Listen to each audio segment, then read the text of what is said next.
now live. There's um, no one on quite yet. I'm sure they'll pop on.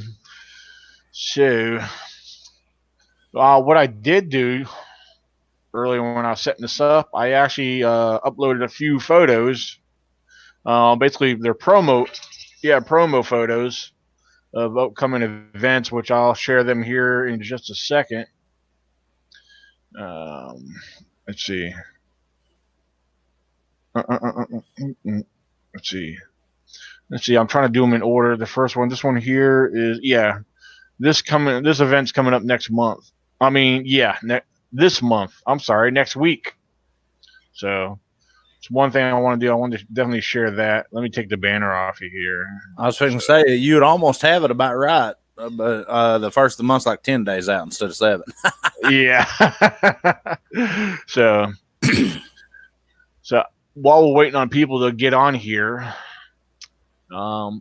just showing no viewers at the moment.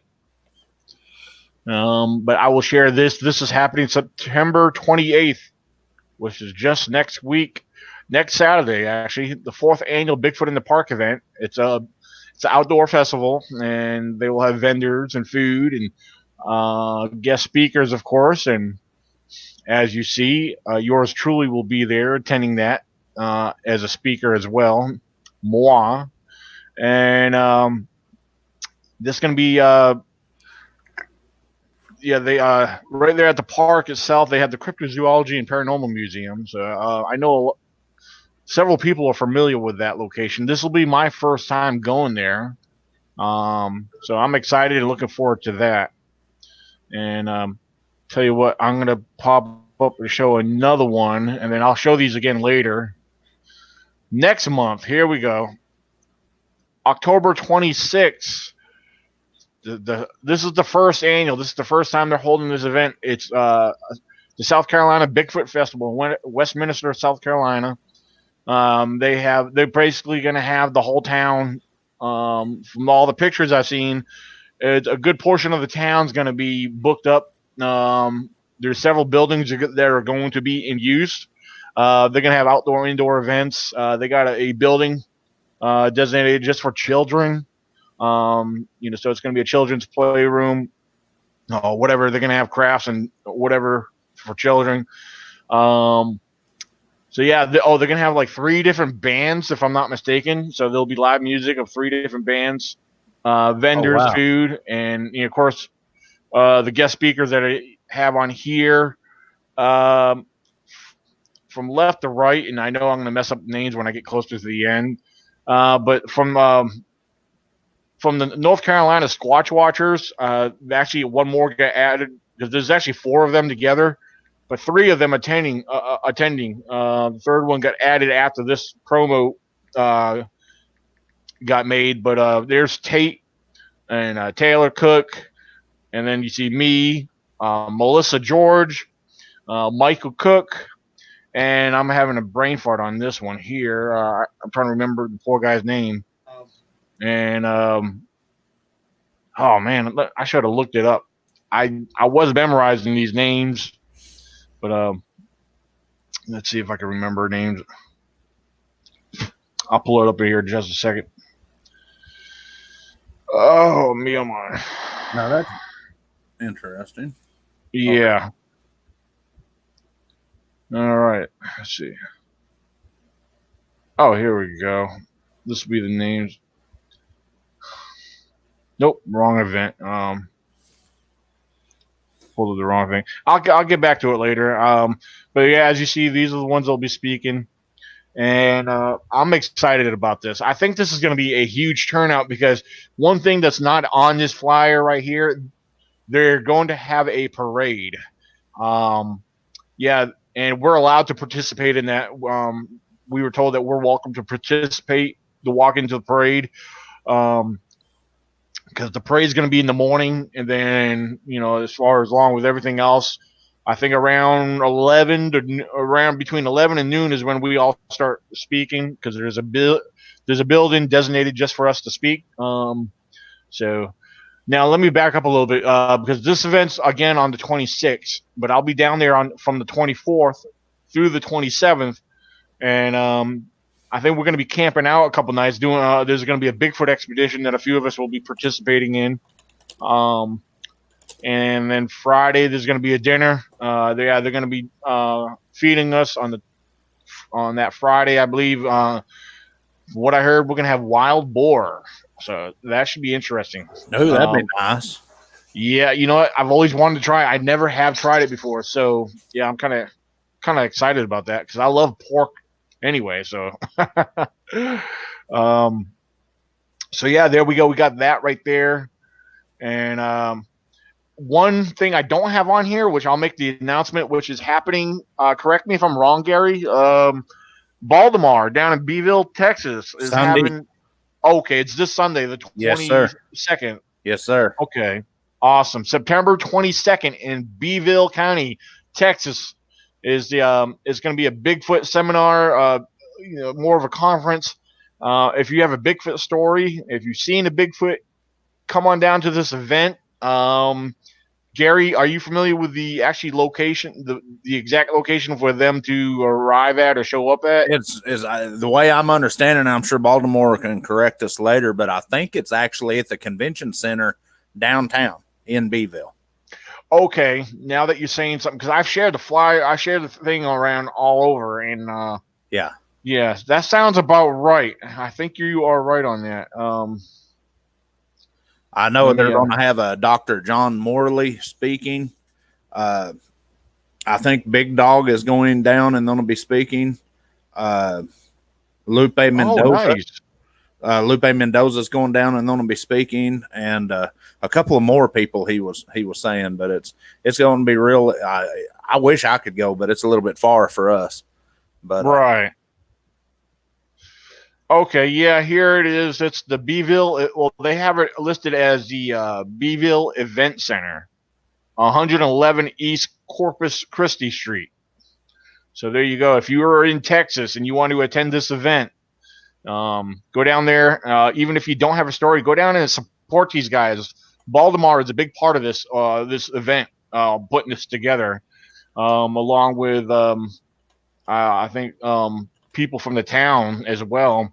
And as far as it's presentations by John Morley, the Texas Hominid Research, Gabriel Guerrero. Oh, Gabe's over there too. Cool. Yeah, South Texas. South Texas Bigfoot Investigations. Baltimore Gavon Jr. The B County Bigfoot Researcher. So, yeah. So, ladies and gentlemen, there you go. It's going to be there, B County Bigfoot Forum, Sunday, September 22nd, from 11:30 a.m. to 5:30 p.m. So, yeah. And if Baltimore makes it on, I'm sure we'll get into talking about that a little bit more. And as of right now, we got Nikki that just joined us. She made it in here. Welcome, Nikki. Hey, how's it going? Not too bad. Not too bad. You started early. Actually, no, I didn't. I thought you were starting. Oh, I know. I told you a few days ago, 9:30. I'm sorry. Yeah. Yeah, I know, but I was thinking. It just what happened was I figured when you told me what time you actually got off, I said, okay, I can start a little earlier. So yeah, but then I got home and I took my time and changed and so awesome. And now I have to go get my phone. It's charging over there. Let me go get it. Now one other announcement I want to make for everybody here. For those who don't know, I am holding a fundraiser. Okay. And there is T-shirts available through the fundraiser, and I will actually share a picture of the T-shirt right here, so you can see firsthand the design that I'm selling through the fundraiser. The fundraiser is running 3 weeks. All right, so there is the T-shirt and the design. If you go to the description section of this live stream here on Facebook, YouTube, you will find the link for this T-shirt right here for the fundraiser. All right. And also, if you don't want to buy a T-shirt, but you're willing to still want to support what this fundraiser is for, which is upcoming ECBRO projects that's been announced in the past. and other for other research gear and equipment. If you still want to support me on this, there is a separate link, which is a PayPal link. You, copy and paste the link. Use that PayPal. Now I had one individual that wanted to send a donation, but he says he's old school and does not want to use anything that's related or linked to social media. He wants to send a money order, which that's fine. If you want to do that, contact me privately. My email is ecbro98@gmail.com. Again, that is ecbro98@gmail.com. And here we go. We got, see, Christy is back with us. And then we got Big Dog with us. So, well, I think Christy's buffering again. I'm not sure. Is she there? I don't know. I can't see nothing but your picture. Yeah. All right, hold on. Let me, okay, I see Big Dog. Testy. Big dog. What's happening, y'all? How you doing, Nikki? Good. How are you doing? Dude. I'm all right. We're swimming out here in Texas. Hold on. Nikki's got two windows open. I mean, not Nikki, Christy. Christy has two windows open up. I guess one wasn't working. She's trying another one. Just gonna... Christy, where are you at? Area 51 or something? She's storming the gates. Yeah. Run. Oh, she dropped out again. So it's just the four amigos. All right. What's the dealio? Well, right before you guys jumped on, I was going through some upcoming events. I was sharing them, which I'll share them again in a little while for those who may not have caught them. So yeah, we got there's two events that I'm attending. One's actually next week in North Carolina, and one in October is in South Carolina. Then we were talking about Baltimore's event, which is happening this Sunday. Yep. Yeah. Now you'll be there, right? Yeah, me and Lupe will be there. That's right. Yeah.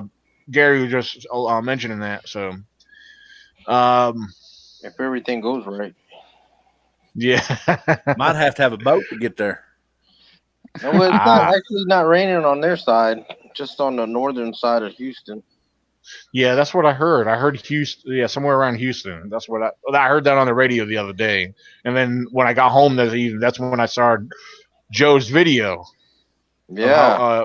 He got flooded pretty good in his area. So yeah, he said he got close to his house. I don't know if it went in. He said. Yeah, it got in it. Close. All right. It bypassed El Paso altogether. Okay. Interesting. For those who are watching and tuned in, it would be much appreciated if you guys are willing to share this live feed. Feel free to do so. Share it in your Bigfoot groups. You're allowed to share it multiple times, as much as you would like or desire. You don't have to share it, but it's appreciated. So, and if you don't, I'll probably give you a guilty few nods. I'll make you feel guilty if you don't. So, Big Dog, if you don't, you hurt my feelings. Nah, I'm just joking.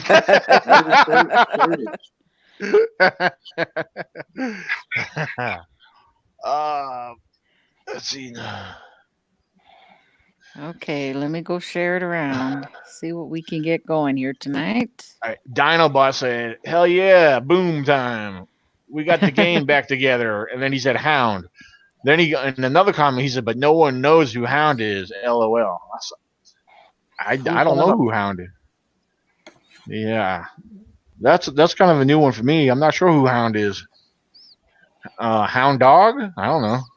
So, but maybe he's talking about Bigfoot. Remember, he did a little advertisement for this live feed. Oh, that was me that did that. Yeah. Well, did you do something different with your hair? Yeah, I had a perm, but the wind caught it and kind of messed it up a little Shut up. If you were out there in the woods. bit. Oh man. Oh, there's so much I want to get into talking about tonight, but I'm not really sure exactly where to start. Let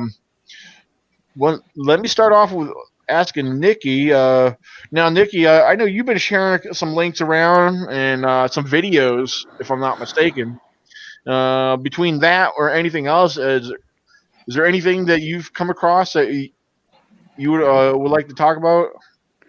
Well, it's kind of the same old thing where for those of us who've been around a long time and do our due diligence when it comes to seeing pictures online, Oh like yeah, it's very simple to drop a photo into Google photo search, and it's really simple to even drop, just Google search trail cam picture with the face or whatever, and that will take you to links to go back to see if people are telling the truth, or if anything's credible on that photo. I mean, right. there was it's been 3 or 4 of them this week, I think. Because the most recent one is one I know you want to talk about with the face and the cam. The eyeball. Yeah, and Yeah, then before Yeah. that, it was that picture of the legs walking in the black and white. Well, it was a green or blue photo, but it was originally black and white. And it wasn't anywhere where the people said it was taken. The original photo was taken back in 2014 in a completely different area. So, mm, people just add their own thing to it.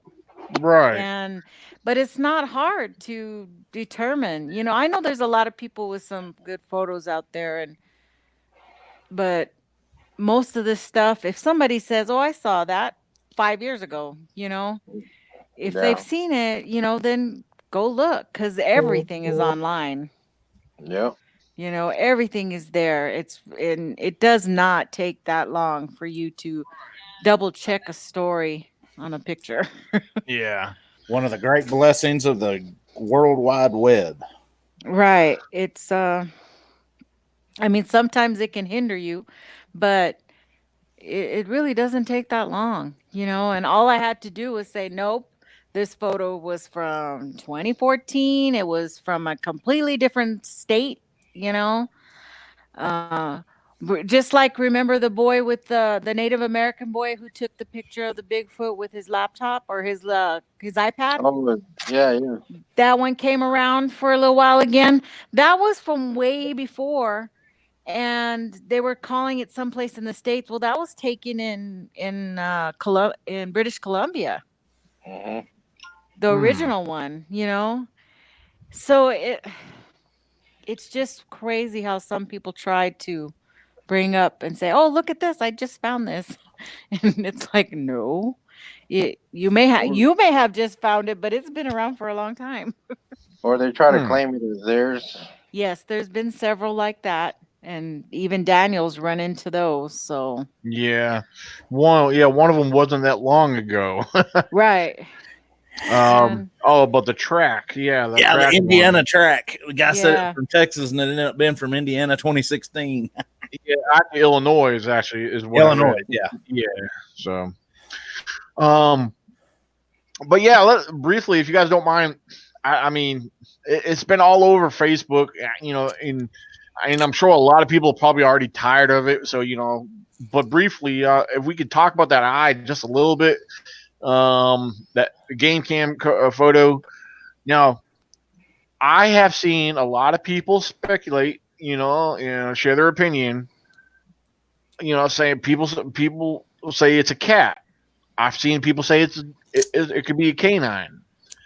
I honestly believe right away, not right. Well, I shouldn't say right away, but I was coming to the conclusion. I believe it or thought it was a bear at an odd angle because I have seen other pictures of a bear, on up close on camera, and But then again, there were several people that were doing their best and actually doing pretty good work trying to do some comparisons. For those who thought it was a cat, they actually did some zoom in comparisons with the cat eyes with that eye, and some believed it was identical. But if you look at the actual features, there was some differences where I just was not seeing it as a cat. Now I privately shared it with a friend of mine. He is a wildlife expert, and after he looked at it and analyzed it, he shared it with his wife. Now he says, Daniel, just between me and you, he said, this is no cat, and this is not. He told me, even though I thought it was the bear, he said, this is not a bear. And for what he told me next, he says, do not repeat this coming from me because I guess it's for his reputation's sake. But he says, I think this is a Bigfoot, which that's what he said. And he says, Yeah. keep this between me and you. I really think this is a Bigfoot. And I was like, that's coming from him, because I guess him not seeing it as any known animal, even though that was his response, I was still skeptical about it. I said, I don't see how that could be a Bigfoot, I mean, it looks like an ear next to his eye. Right. It does. It a does. lot of people have a hard time with that project. Okay, see, Big Dog got it right there. Yeah. Yeah. I like the picture they posted of the guy from the Lord of the Rings. Smeagol. Yeah, I put that in some of the comments too. I can't think of that thing. Mowgli or Smeagol. Smeagol. Yeah, even Joe on the live chat said its ears are too low to be a cat.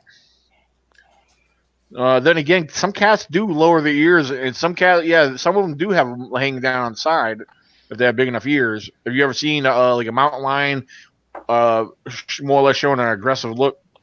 Mm-hmm. Not in person. Oh yeah, right. Yeah, I haven't either. Not that look. Yeah. Dinobot said, as far as the picture with the eye, I've seen a video by Mountain Beast Mysteries, who said that it looked like a cougar. He guesses that due to the width of the nose. So, yeah, the nose bridge right here. If you look at it, it looks very wide. Right. But most mountain lions and cougars, they have that black eyeliner look around them. Right, and well, not just that, but there was also just like, it had that crown of an eyebrow. It didn't have an eyebrow, but it had that position and shape of the crown that that goes above the eye.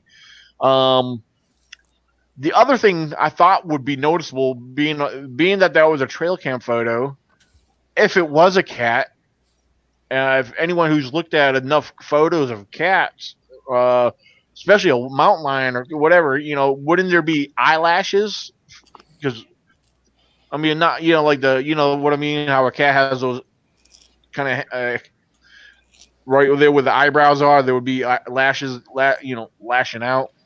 That's one thing I didn't notice anything like that either. Dinobot also goes on to say, he mentions. Wait, did I lose it? Like it's kind of moving, like a little motion where it's a little blurry. Like some parts came out good, but some parts didn't.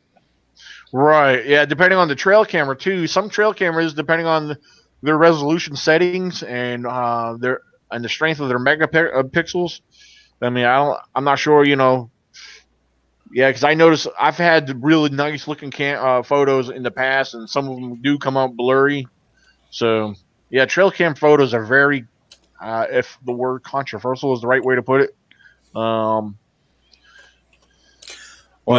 in my professional opinion, and this is my opinion only, any of y'all that know my story knows that I've seen one about this far away.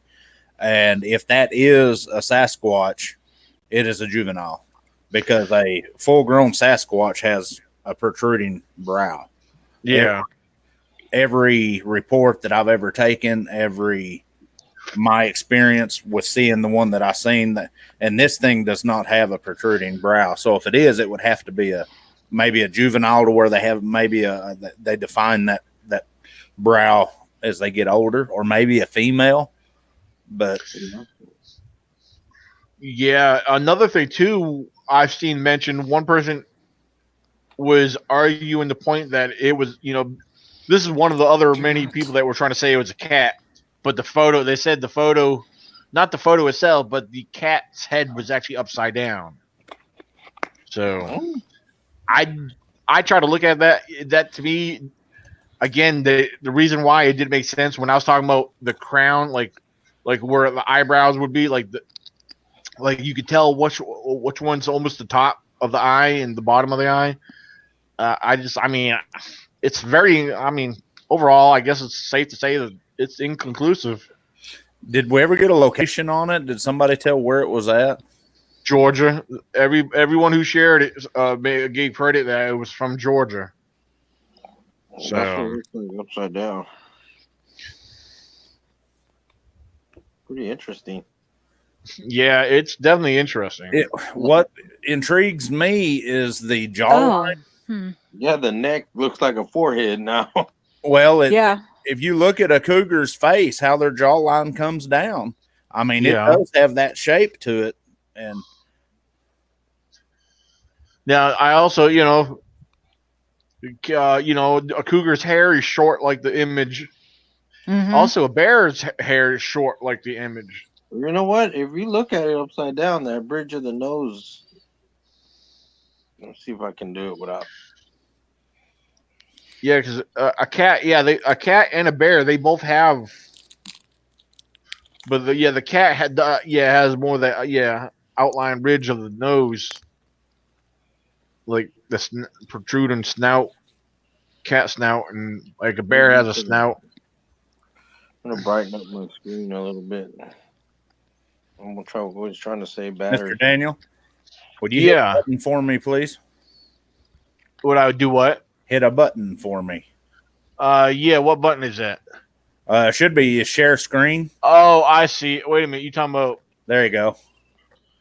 Now tell me that don't look like it. It does now when you flip it upside down. Is one. Oh yeah. Put it back up, big dog. Yeah, we can just do a little comparison here. Oh, you must be doing the screen share because it's covering my whole screen. Yeah. Sorry about that. Oh, no, you're fine. I'm glad you do that because I think I tried to do a screen share once before, and maybe I wasn't doing it right. I don't know. It wouldn't let me do it before. But everybody else should be able to see Big Dog too. I can see the whole thing, but if you look at that and the big picture right there of the face, see how the eyes come down, and then the lines of the nose. I would honestly say that was a cat. That looks totally different upside down. Yeah, upside down, it changes the whole deal.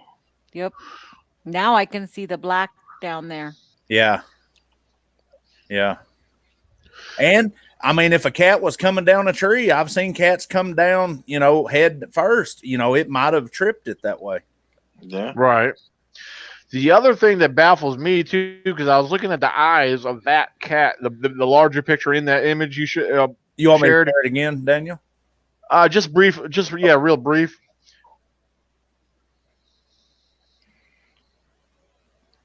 There you go. You'll probably have to take it again.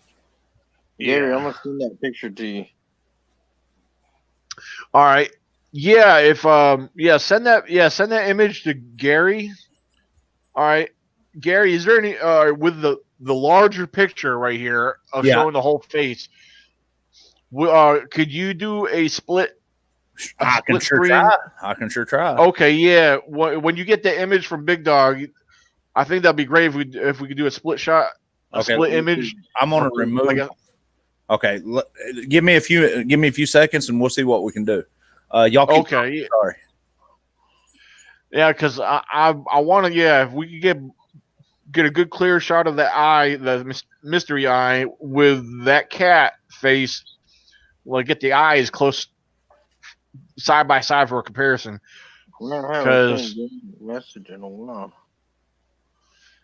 Because I was looking at one thing, still looked different to me, and it's just me. Maybe it's probably just me, which I'm not trying to say it's not a cat, but in the beginning, I was going against that. I was actually really leaning towards a bear.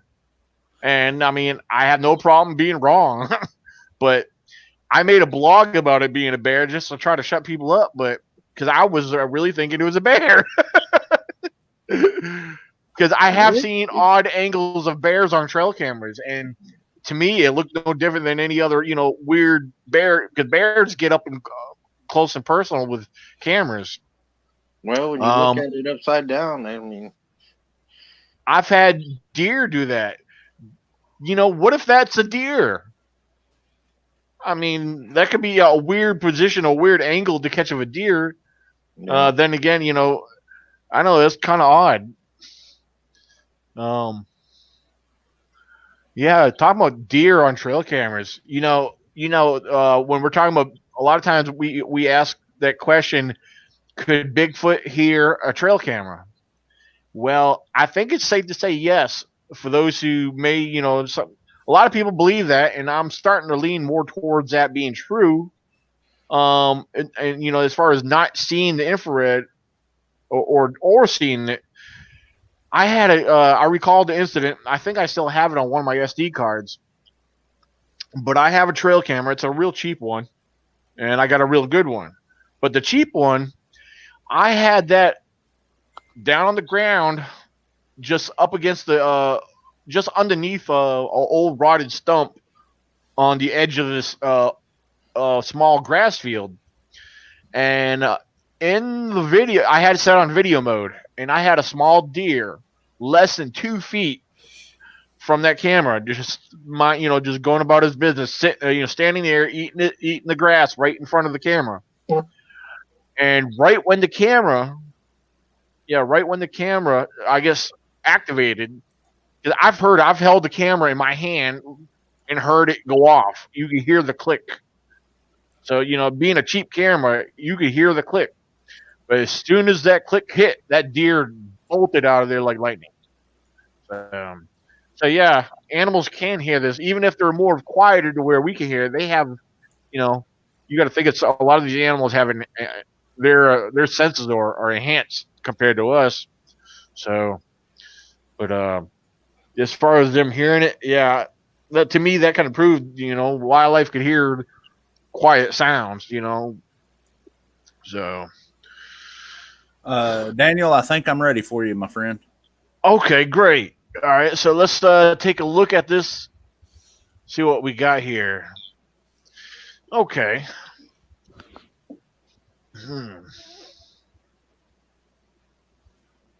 I almost have to hold my hand up here to. Now, with that being like that, could you raise it up closer to the other eye? Oops, yeah, there you go. Oh, no, you're all right. Well, now, okay. You know what's funny is the pupil is on the wrong. The pupils. Yeah, when you flip, the pupils flipped. Well, that's the other thing too. That's what I want. That's why I wanted a comparison, because that's intriguing. Yeah. Huh. That is intriguing. Let me try something right quick. I'm curious. I can pull this off. I am not a photo expert, folks. Right. That is interesting. Even the eye structure is different. That's what I'm saying.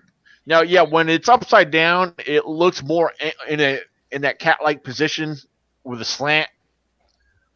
Wow. But all right, you see, all right, looking at this from this angle, you see above the eye, right here, what I would, exactly right there. That's what I was referring to as like the crown. Yeah, that'd be your brow ridge. Yeah, right. That's what gets me right there. That's that looks like. Wow. I mean, I have to. A lot of people are convinced that it's a cat. But Yeah, but not that way. You have to get it reversed. I'm leaning a different. I don't think it is. I don't think so either. I still don't know what it is. So, I mean, it could be any other known animal that's just thrown us way off. I mean, could it be a canine? Because here, I'm going to send you a screenshot that I took from a post that somebody used canines with. Yeah, I think I saw that one. Now, yeah, the thing is, a lot of bear eyes are going to be more round. Yeah, like that's a grizzly. Definitely but being, not a bear. Not a bear. Yo, that's a grizzly. Try looking at black bears only, because the East Coast has black bears. Very good point. Yes. And another option too would be primate eyes. Well, like I said, I was told that I was told by someone that they honestly believe it's a Sasquatch. It's definitely something. Yeah. I can't believe the cat didn't pan out. That's. Oh, I sent you some pictures. I'm going to send you some more. I want you to look at these different trail cam photos of black bears. I only got a couple of them. I don't. The eyes ain't right. That amber eye, man. That's impressive.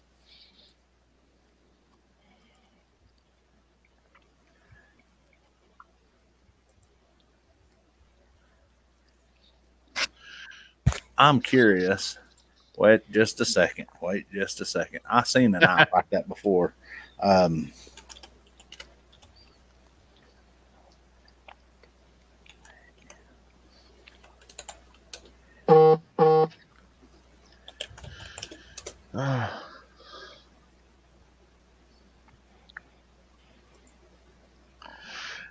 Nikki, I'm going to send you something. I want you to look at something. Tell me what you think. Okay. I got it here coming up somewhere. Ooh, now we're getting closer. Looks like. Holy crap. Let me see if I can pull this up. I can. Sorry, I'm taking up y'all screen sprays. Let me do this. It's all right. Oh no, we're still there. I see our windows. windows. When you do that, our windows are off the side there. So yeah, it pushes us over. All right, Nikki, I sent you a photo, but I guess it's still uploading on your end because it hasn't shown that it was delivered yet. Nothing yet. I'm going to actually... Daniel, would you hit the button again, please? Oh, there it is. It just popped up. Look at that. Primate eye. Look at the ridge like you was talking about. And then the eye color. Let me see if I can pull up. Yeah, is there a way you could zoom in on the chimpanzee's eyes? Let me try. What the heck?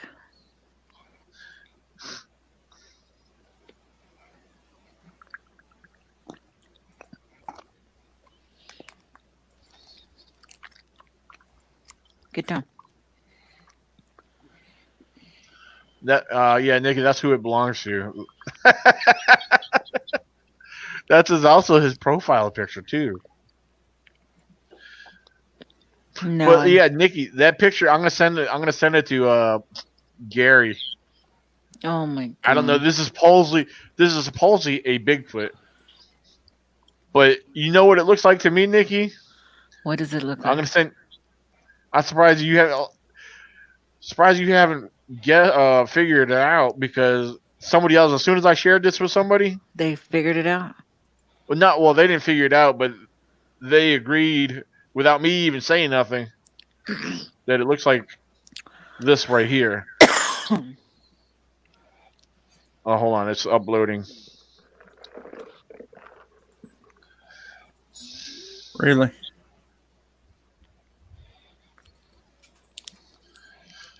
All right, let's see.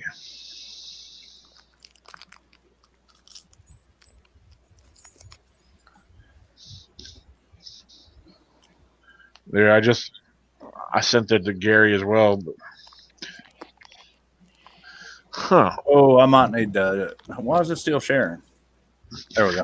I might not need to be reading that in public. Sorry, guys. I'm concentrating on these eyes. Really?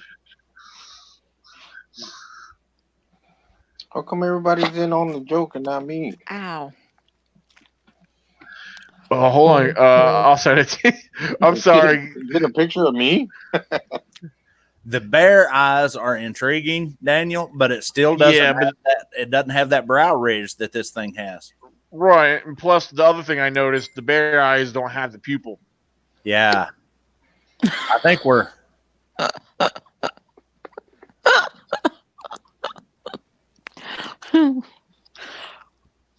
What are you laughing at, Nikki? I want to LOL. At Angry Kitty. Oh yeah, the famous Grumpy Cat. Grumpy Cat. There you go. Angry Kitty. Yeah, Grumpy Cat. Okay, that last picture is a case of pareidolia if I've ever seen one. Well, Gary, I'm going to send to you what I sent to Nikki. This is what I think it is, just blurred up. Well, at least this is what I think it looks like, anyway. Oh God, yeah, I saw that on somebody's profile. Yeah. Yep. I was like, what the? But this, all right, I sent it to you too, Big Dog. That's what I think it looks like. That's the image I see out of that blurry, smudgy image. Yeah. But if you actually saw the original photo from what that was zoomed in on, that's the one thing I try to tell people when you got an image that's over so many feet away and you want to play around with your video and your photos and zoom in on stuff and think you might have some, you zoom in that far. And I've told people this. I said, don't over zoom because you're going to pixelate your image, and then there's going to be images that are going to be made that are not really there from the pixelation. And it really does happen. I played around and come up with faces and stuff like that. I was like, dude, this is crazy. I mean, you gotta have like a 4K camera or something. The thing is, I mean, my camcorder, it's not the best in the world, but I like it. It takes good video footage. It's it's only a simple Sony high def, Handycam, with a 60 times zoom. To me, for $300, it does pretty good, So, but yeah, I wanted to share that image with you guys privately because I didn't.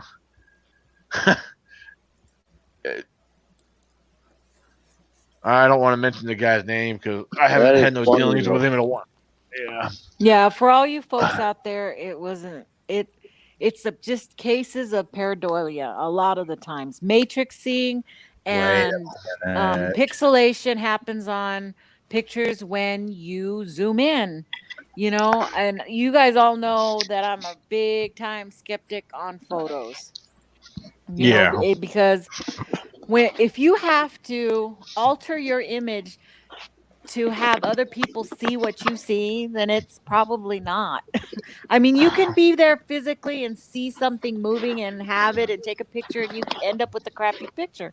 That happens. That happens to everybody, but as far as sharing it and trying to have it be evidence of a Bigfoot, if you have to circle it, alter the image, enhance the contrast, it's I don't even look at them. It's doesn't make any sense.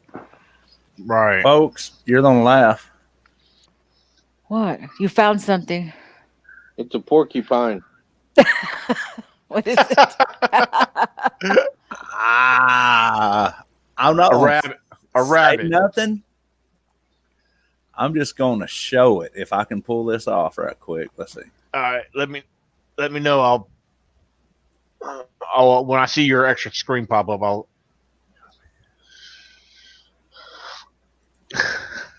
So what you think you might have figured it out? I love doing mysteries. We're gonna have to come up with do some more photos here. We used to do this with Shane, like real or not real, but I like trying to identify mysterious photos.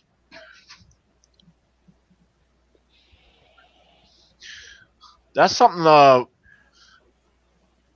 That's something we'll have to do. We'll have to get Shane involved again since he's the one that used to do that, Nikki. Well, he's bringing back the real or not real. Oh, he is doing that? Yeah, he's going to bring it back in October. Huh. Yeah, you guys will have to Remember? check that out. That's a Gary and Big Dog. If you never seen Shane Bradbury's podcast, um, he started off with one called "Looking for Bigfoot News Hour," and he had another one called "Real or Not Real," where it would be anywhere from photos to videos. We've done them on ghost, and most of the time it's Bigfoot stuff. But we have done episodes on ghosts and stuff before. Mm-hmm. So Yeah, We watch the video, we give out all the information on it, and then we one by one go through and say real or not real and why we think what it is.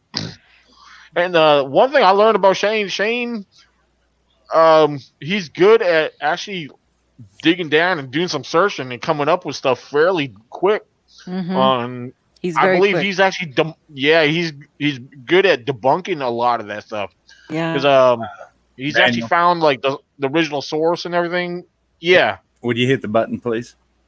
All right, ladies and gentlemen, drum roll. Here we go. Now you do got to understand that at night the eyes will shine different, but look at the shape of the face. Yeah. I don't see nothing yet. You don't see that yet? Oh dear.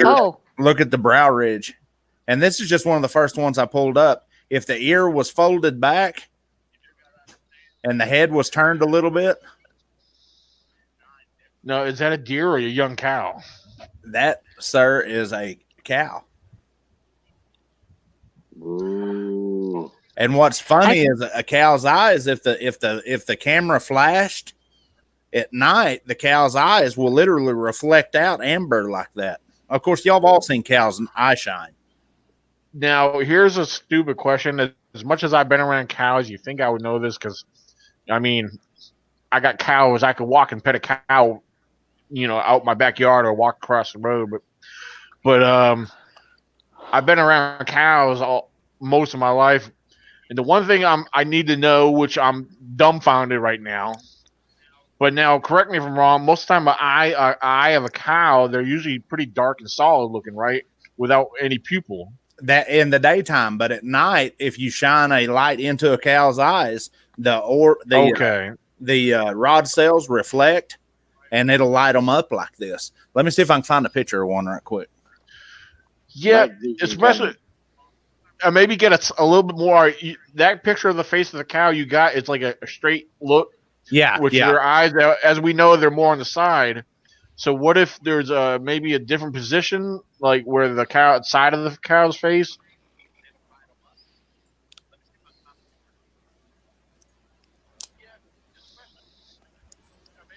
Like, what about I see one right there, the Jersey cow right there. Right here, or right here. Wait, where? Yeah, right there, that one. It looks more of a side angle.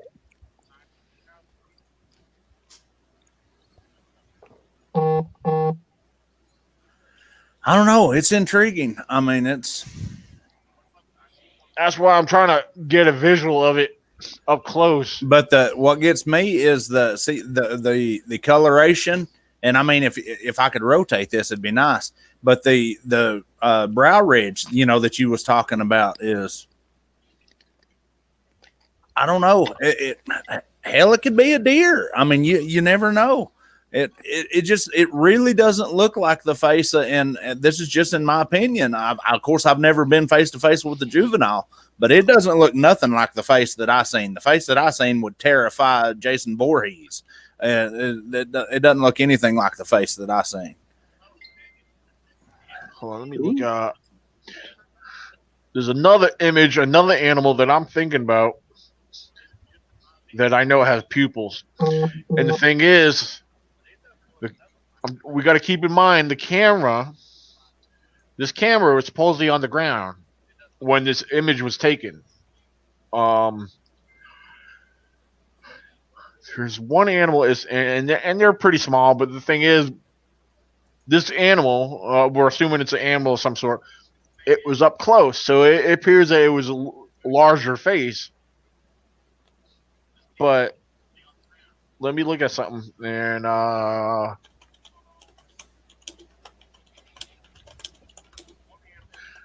hold on. Wait a minute. This animal that I always think about's got pupils. Give me just a second. Yeah, I'm gonna send this to you, Gary. Okay, give me about 2 minutes. Gotta let my dog out. This may not prove anything either, but it's still interesting.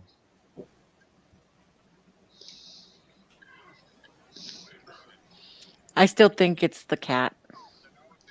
Nikki, I'm gonna send this to you too, and I'll send it to. He's gonna pull this up so we could all discuss it. But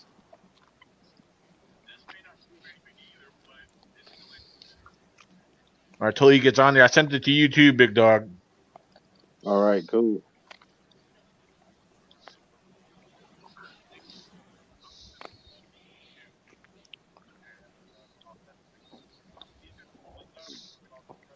It may take a minute.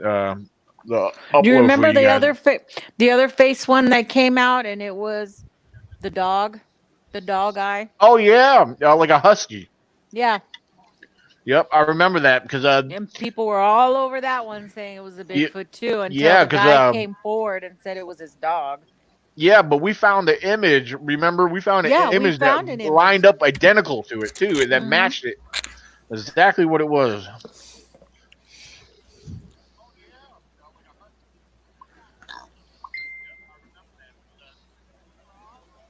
Oh, Chrissy said, "I'm in the background waiting." I didn't see that right away because it shows up white and it blends in with the rest of my background. Ah, hello. Howdy. I'm waiting. Look, I was at my mom's. My mom's internet is down. I couldn't get it on. Oh. It was showing me. Every time you popped on, it was buffering. I was like, "Oh." And then I see another screen pop up. I said, "She's trying again." I'm sorry, I was working hard at it. It's all good. Glad you made it in here. I'm glad to join y'all. Welcome. Welcome. That's Big Dog. Hey, Oh, I'm sorry. Go ahead. Oh, I was just gonna make mention. Go ahead. All right. I'm just gonna make mention. Gary's working on something. He's taking the dogs out right now, but we're actually looking at images, comparing different animal eyes to the one common famous eye that's been floating around the internet. Yeah, that's not a Sasquatch. That's Damn, not. you might be on to something. Yeah, that's not a Sasquatch. You see what I'm talking about? Yeah, let me start my camera up. You might be on to something, my friend. I Look never even thought about it. You did say it was on the ground, correct? Yes, that's what. Remember, the animal's looking down at it. So let's see. A trail camera. Another thing too. Here's something to keep in mind, and I've heard other people say this, and to me, it makes sense. A lot of animals, like a deer, and like I said, even though originally I believed it was a bear, bears are curious, they'll check things out. But a lot of times, if something like a trail camera, if the scent is not disguised, certain animals won't get that close to it. I mean, they'll kind of sway away from it because then again, I mean, like I said, I've had deer look right into my cameras. I've had bears take my cameras down before, well, one time anyway, but yeah, that's what made me think about this here, the position, because we used to have rabbits, and we raised rabbits many years ago. Whoa, where'd it go? Just give me about 3 to 5 minutes, folks. OMG. You found something, Gary? No, Daniel found it, but it's. I can't see that. Work your magic, Gary. Work your magic. I am literally sitting here going, "Oh my gosh!" Oh, okay. It looks like a gazelle. So okay, how do I? For all those who are tuned in and listening and watching, and you guys know the mysterious eye, and we've all had speculation, our thoughts of it could be this or that. It was Christy. It was me. It was a Christie squad. What we came up with, this may change your thoughts altogether. It still doesn't prove anything. No, it doesn't. But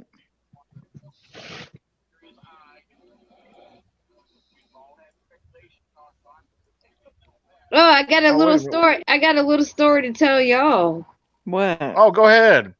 I went to Falk last weekend. Ooh. Oh yeah, I seen. You had a couple pictures, didn't you? Yes, I did. It was It was an awesome experience. I actually drove up Saturday and came back the next day on Sunday, that's a drive and a half. I went to go meet Lady in the Woods, D. Sims. Oh, okay. Very, very, very, very down to earth people that I met. Let me tell you, from Dee to her granddaughter, Sarah, to Martha Turner, to Pat, to Joe Parker, to Ramona Shearer. Oh man, those were some wonderful people. I mean, wow. It was let me tell you, that was a lifetime experience. But when I got there, we sat around and we smoked cigarettes and joked around, and they were saying that, like, I think Lady had went up on Wednesday, and she had Wednesday night and Thursday night they had the most activity, and then Friday night they had too many people.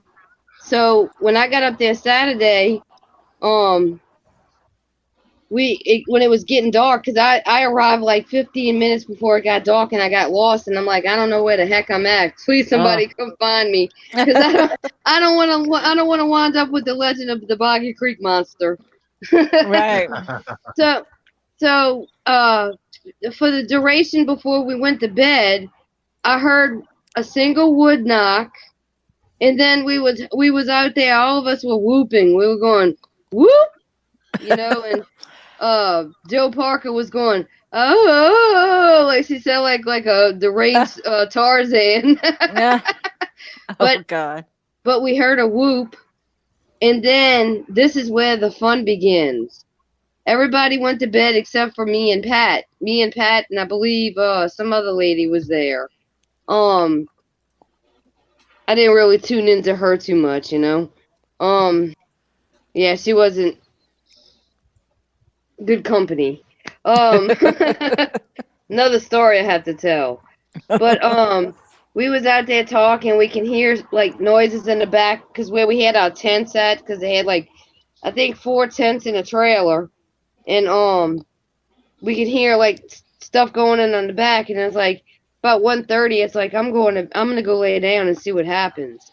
So I climbed in the tent and I was laying there, and I can hear something walking on the outside of the tent. This was like 2 hours, okay? I just laid still, and my friend Joe had a lantern, and I didn't know how to turn it off, so I just put it at the end of the tent and just sat there, and I was just laying down like this, going, I hear, I said, oh, please don't rub the tent. Well, later on, I could hear Dee and Pat talking, and I heard her say something. I see a shadow. It's right there.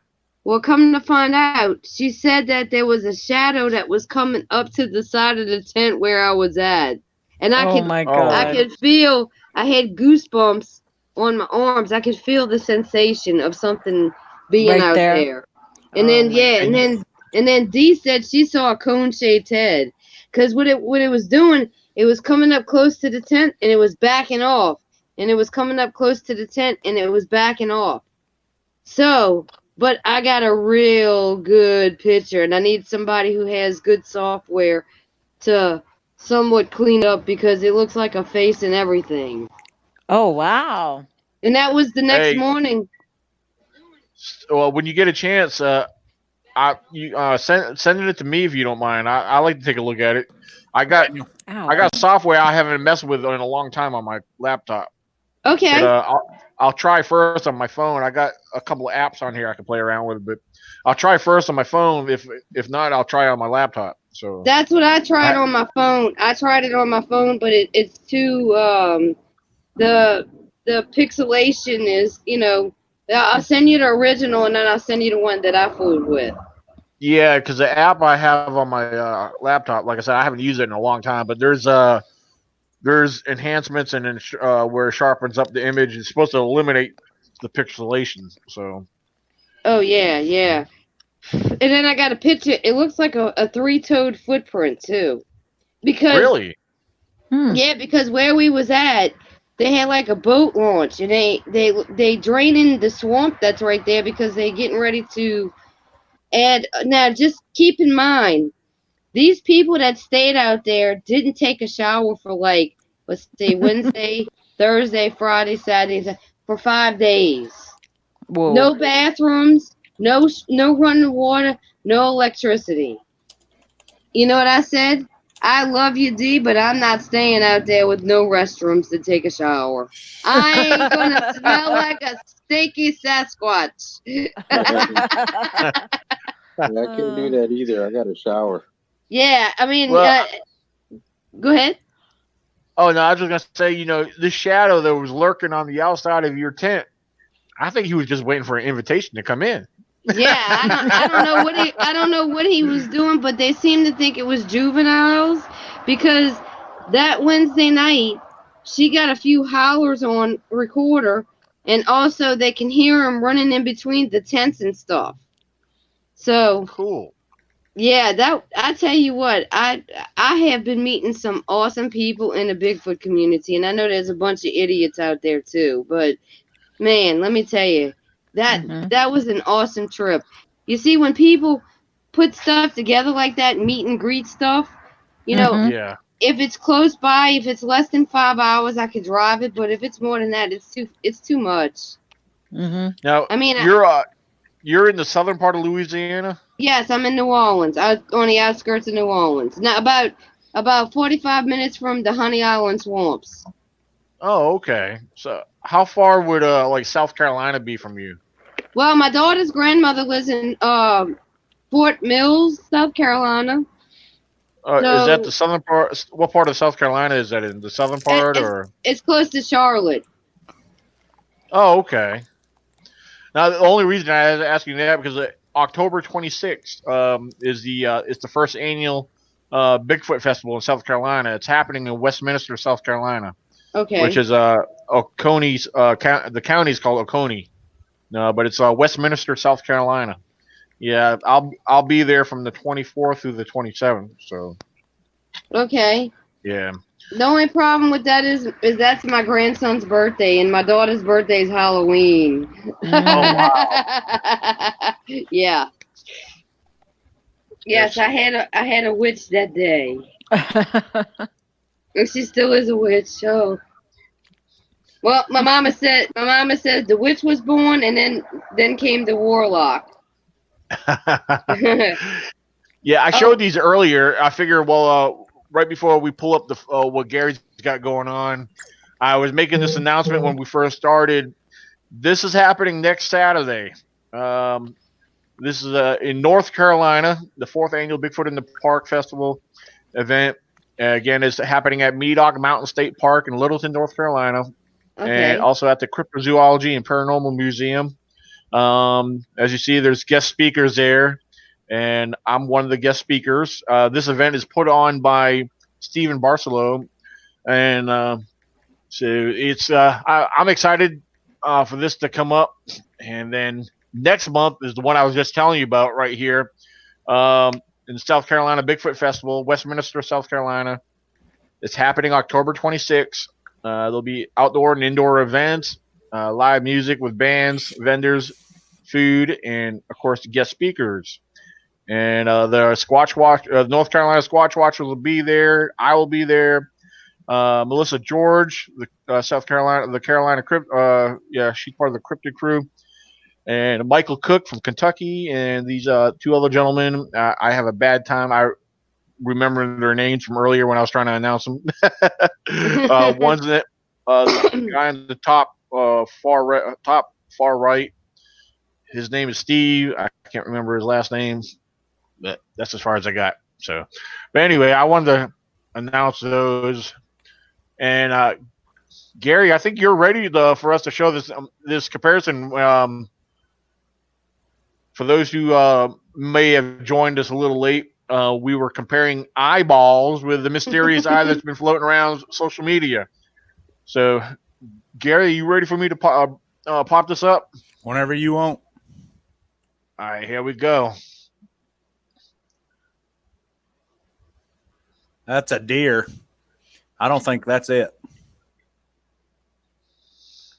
The only thing with when you said that the camera was on the ground, it gives it away. If any animal, a cow, a deer, or a rabbit, either one, drops their head to the ground like that, their ears automatically pull back. I mean, if you watch Daniel, you've watched enough animals that their ears lay back. So, now here's the one that you was talking about. If I can find it, Nikki, the one you sent me, did you send that to Gary too? No, I did not. Maybe, yeah. Okay. What about a puma, like a bobcat? Yeah, we did that one first. That's what I think it is, but in reverse. You need to flip the camera around. Yeah. Looks like a puma eye.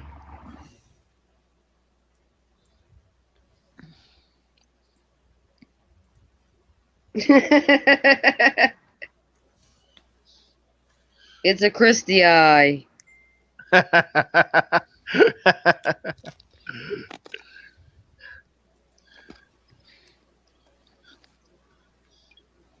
Huh. okay. Let me see what Miss Nikki sent me. Yeah, I went to the Monster Mart too, where the footprints were at in the case. And that was cool. That was cool. I even bought me a Boggy Creek shirt. Oh, that's neat. Miss Nikki, you're a genius. I don't think well, that one's real wide, you know. Those eyes Wait, are I'm really big. Just give me just a few seconds. Yeah, I'm gonna disappear for a second. I'll be right back. My boyfriend just called him a text and I'm home. I'm still here. Okay. Wow. I haven't disappeared like a Sasquatch. Mr. Daniel, if you would hit the button, please.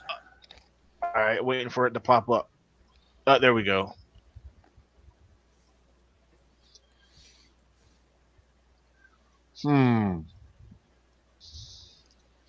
Eye-wise and coloration around the eye, and especially with it being in the dark, that would give you the coloration would give you the think of the brow ridge. I mean, I think that's the closest we've got so far.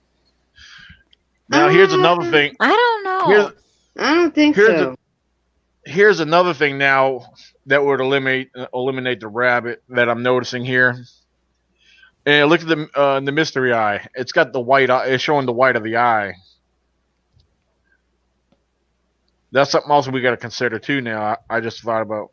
Yeah, I'm with you when you said it was on the ground. Yeah, if a cat was to lower its head, that ear would pull back. I'm almost in agreement with Lupe Mendoza and Nikki both when they say it's a cat, because okay, look, let me show you something. Move the mouse on the mystery eye. Go up a little bit more. Now you see it's got come down. Right there. It's got like like what we have. The eyelid. Yeah. You see that? Yeah. Mm-hmm. And the shape of the eye is totally different than that left picture. Okay, so for Christy, flip that image and can you put back up the mountain line? That's what I'm working on right now.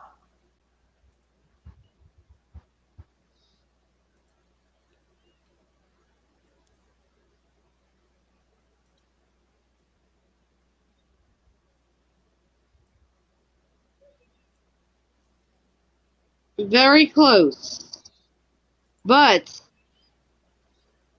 flip the eye. Is it already flipped? No. Which one do you want me to flip? The Mystery eyeball. Mystery, yeah.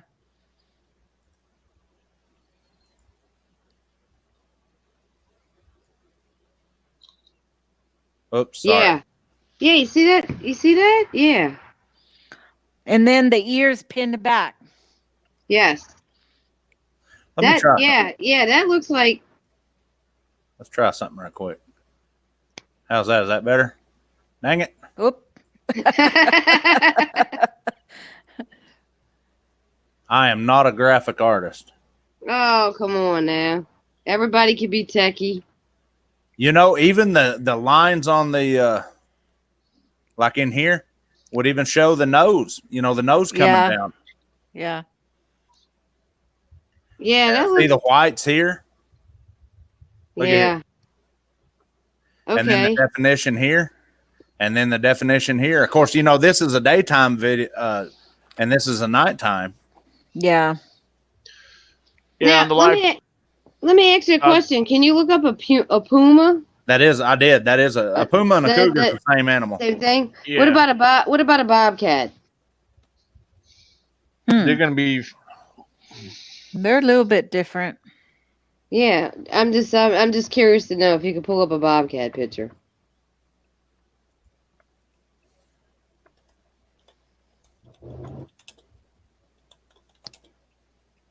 Yeah, they're pretty similar.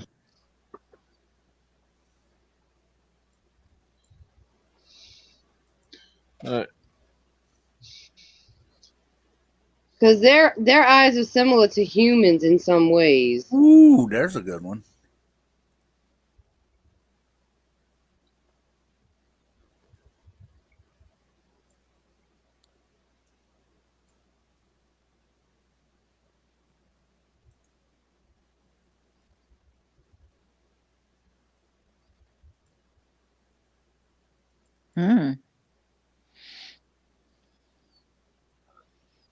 Wow.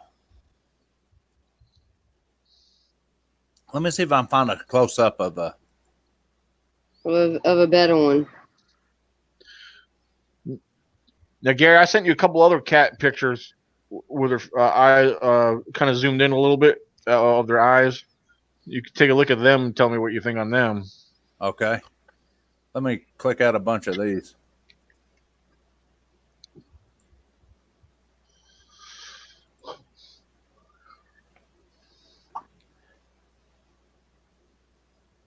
Whenever I click over on Facebook, I'll have to hit stop share for a minute. No, majority of the pictures of cat eyes I looked at don't show no white around on the edge, like the mystery image.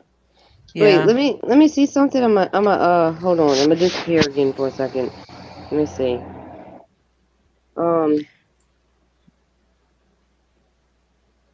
Must not have got them yet, Daniel. I'm just showing rabbit eyes so far. Oh, okay. That's probably, yeah. Oh, here we go. Here we go. They just popped up. All right. I'm still leaning towards cat. The shape of the face, the coloration, the white around it, it being on the ground just gives it away. I mean, it just, because with it being on the ground, you won't know. I mean, you could come in at any angle. Mm-hmm.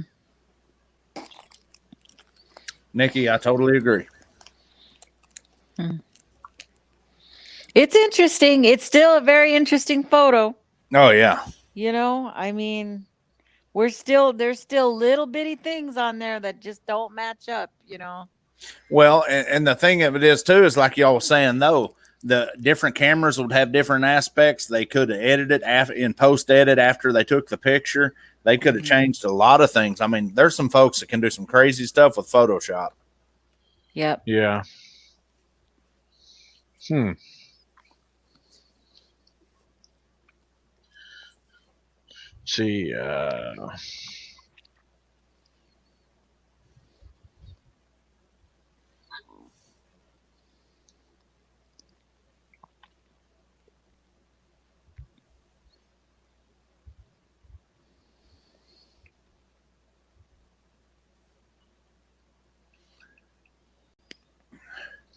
Well, folks, Mama just told me that it was dinner time. I'm going to have to back out of here.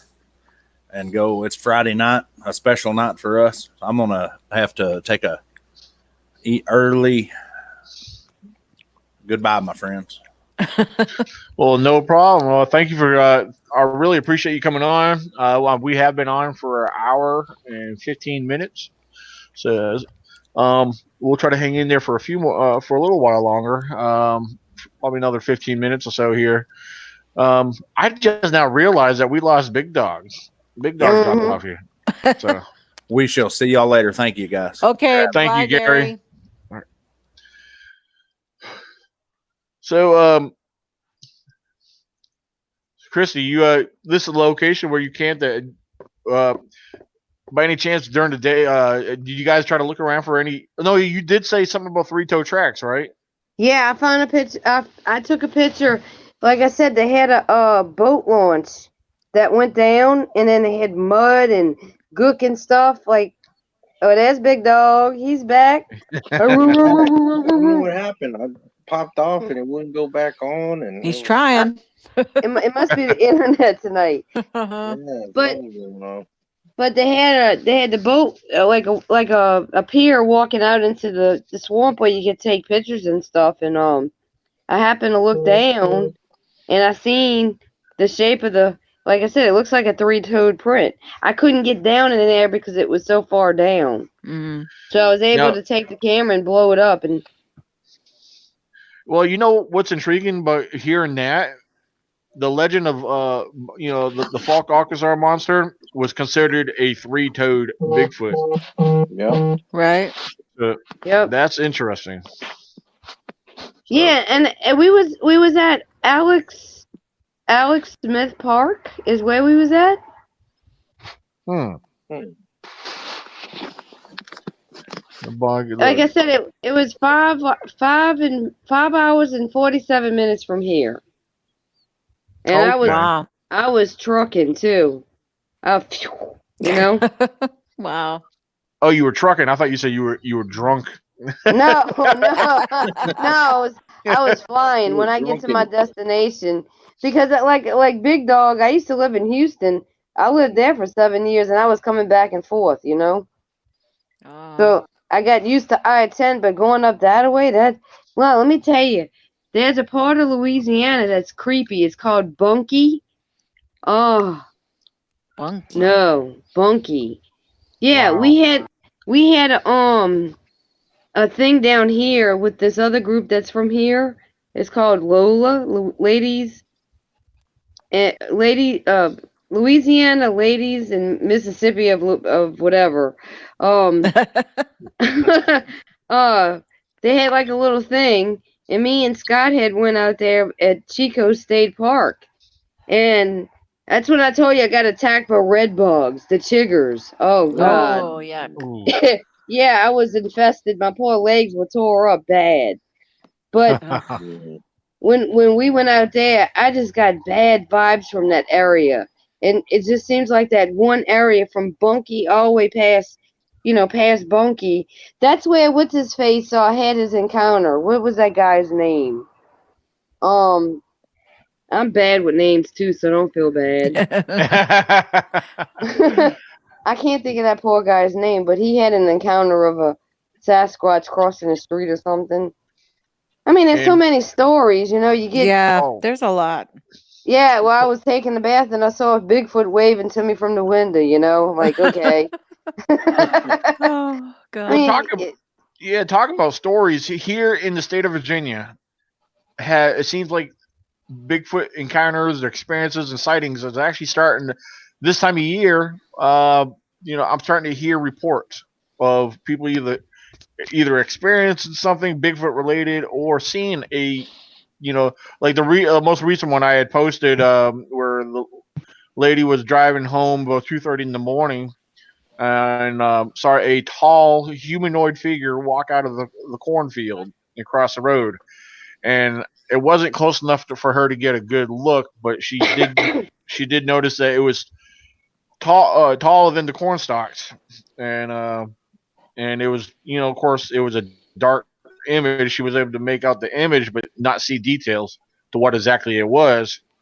So And considering the location, it made me think. I said, "Wow, it wandered. If it is a Sasquatch, it wandered a little away from the woods because I mean, the mountains are right there, but it's still a good walk distance, from the wood line, to where she said she saw. That's why her husband stated that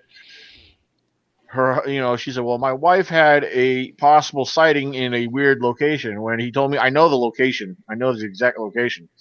It's just, I got the thing. I said, well, that is kind of odd, but then it's not so far fetched because, like I said, there's no woods behind there, but it's still a good walk distance from the wood line. So you know what it exactly was? It was a basketball player. yeah, that's what I was thinking. Well, chill in cornfields. children of the corn. Yeah, kind of. It could be a basketball player. Maybe there's a making of a new movie. We have Field of Dreams that were baseball players, and now we got basketball players coming out of the corn. Want to find their. Look, Scott sent me a video of somebody with a night camera or something. And it was something. It says Monster was watching me. Monster was watching me. As my something with fire, and I was looking at it. I said that could be a person. I said, people assume stuff and don't really investigate it to detail. Right. Just assume, like, if you see a shadow, oh, I just saw a Sasquatch just run behind me. Come on. Gotta have the proof. You gotta make sure you have stuff to back it up. Yeah, you gotta debunk it. Exactly. That's the word I was looking for. Thank you, big dog. Kudos. Yeah, I want to promote this one last time. This is a fundraiser I'm having, and these are the Bigfoot T-shirts I have right here. Anybody that's interested in wanting to buy a T-shirt, I have the link in the description, and it's a very easy link. So if you look into the description link of this YouTube video live stream, take advantage of it. Click it and buy your T-shirts. Buy one for yourself, your family, friends, and feel free to share it around. Again, if you're not sure how to find the description underneath this live stream, you can find the link to the Bigfoot T-shirt fundraiser on Facebook. I have it shared throughout Facebook. So, but again, here is the ECBRO team support shirt. So take advantage of it. And so I wanted to make sure I shared that one last time. Hey, do you have kids shirts? You can get them as I think you'll have to look at the sizes. Once you click the sizes, they do have small shirts. I think you can get like a. I think they make it extra small. And I had a couple people ask, saying they're real big guys. I think the largest they have is like a 4X. So yeah, I'm a 6X. So ooh, no, I'm a like a kid small. Scott gave me a shirt too, and it's like too big. I could wear it as a dress. Well, big dog, you could buy the shirt and just stretch it out a little bit, like a tube top. Or either that, buy two of them, cut them open, and sew them together. Sew them together. I'm not good at sewing. It'll be a disaster. Oh man. Well, you could always get one and use it as a bandana. My mom will be like, "You're not leaving the house like that."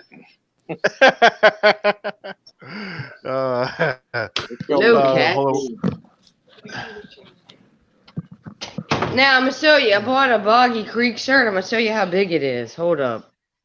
And this was a small. Wait, hold on.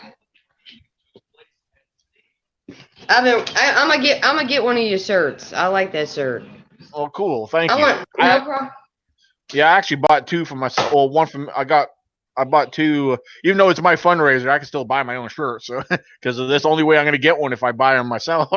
Exactly. Because the company I use online to design them and sell them, it's customink.com. How much are they? They're $20 each. Oh, that's not a bad price. Nah. Normally they want to charge you 20. I paid 20 for this one. I mean 20 can you see it? Oh yeah. Yeah, that's pretty cool. It's freaking huge though. That's nice. How are they gonna sell a small when it fits me down like a dress? You know what I'm saying? Yeah. Yeah, on the live chat, Soul Man at Suicide Prevention says, "What about caps?" Unfortunately, I can't set up ball caps on a fundraiser. And the thing is, if I could design. I actually have a Bigfoot ECBRO team hat designed under my other designs, but like a lot of companies, you have to buy it in bulk. You have to buy so many, unfortunately.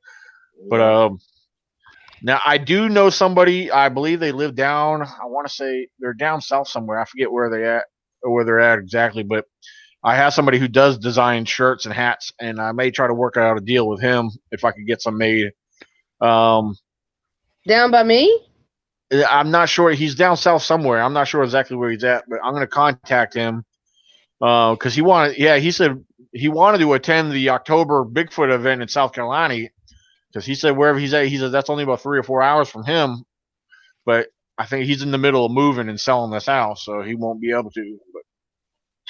Well, the reason why I was asking because my boyfriend has monster trucks, like grave diggers and stuff.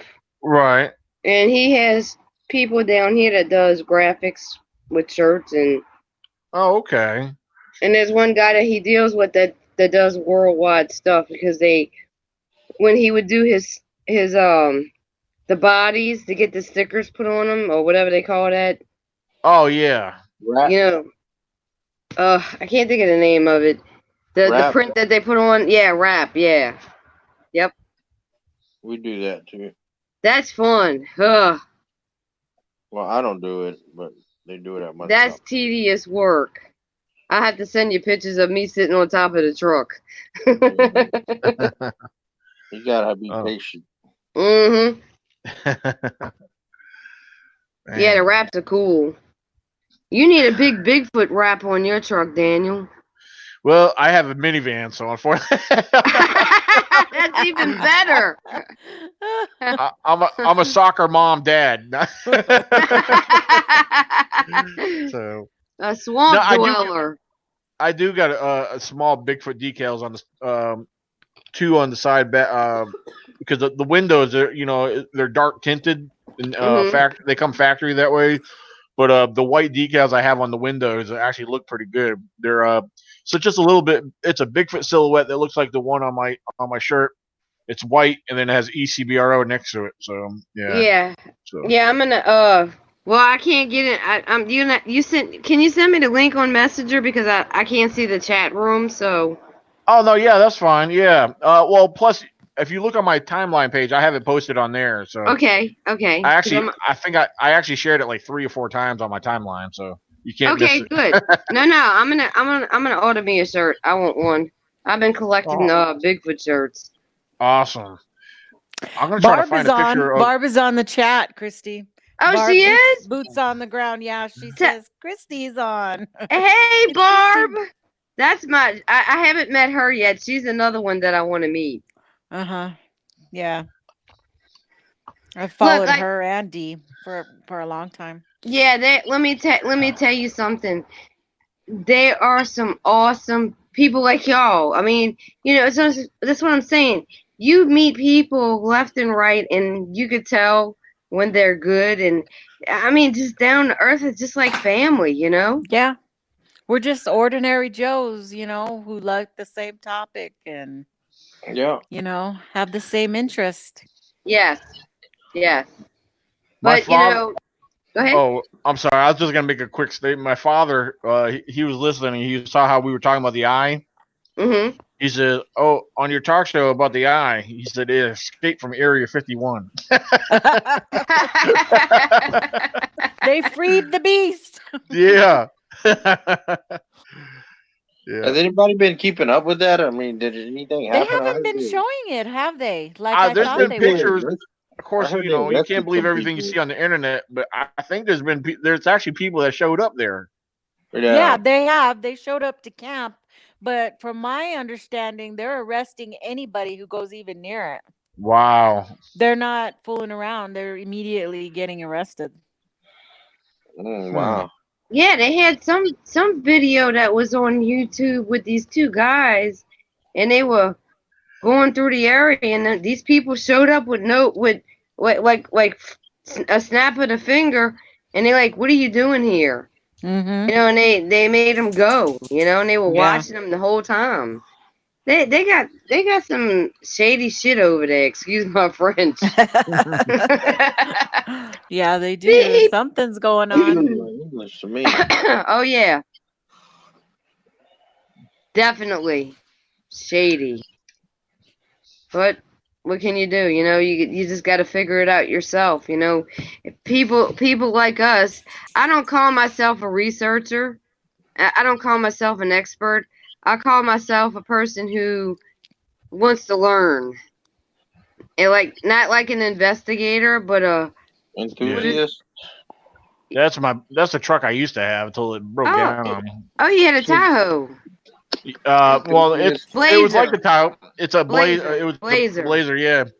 It's just like a Tahoe. So it's a mini version of a Tahoe. A little bit better on gas. Soccer mom. Yeah, the Swampmobile. my van's about the same color. It's I drive a Chevy Venture minivan. So. Oh, so you're a Chevy person. Yeah. Well, you know, it's kind of weird because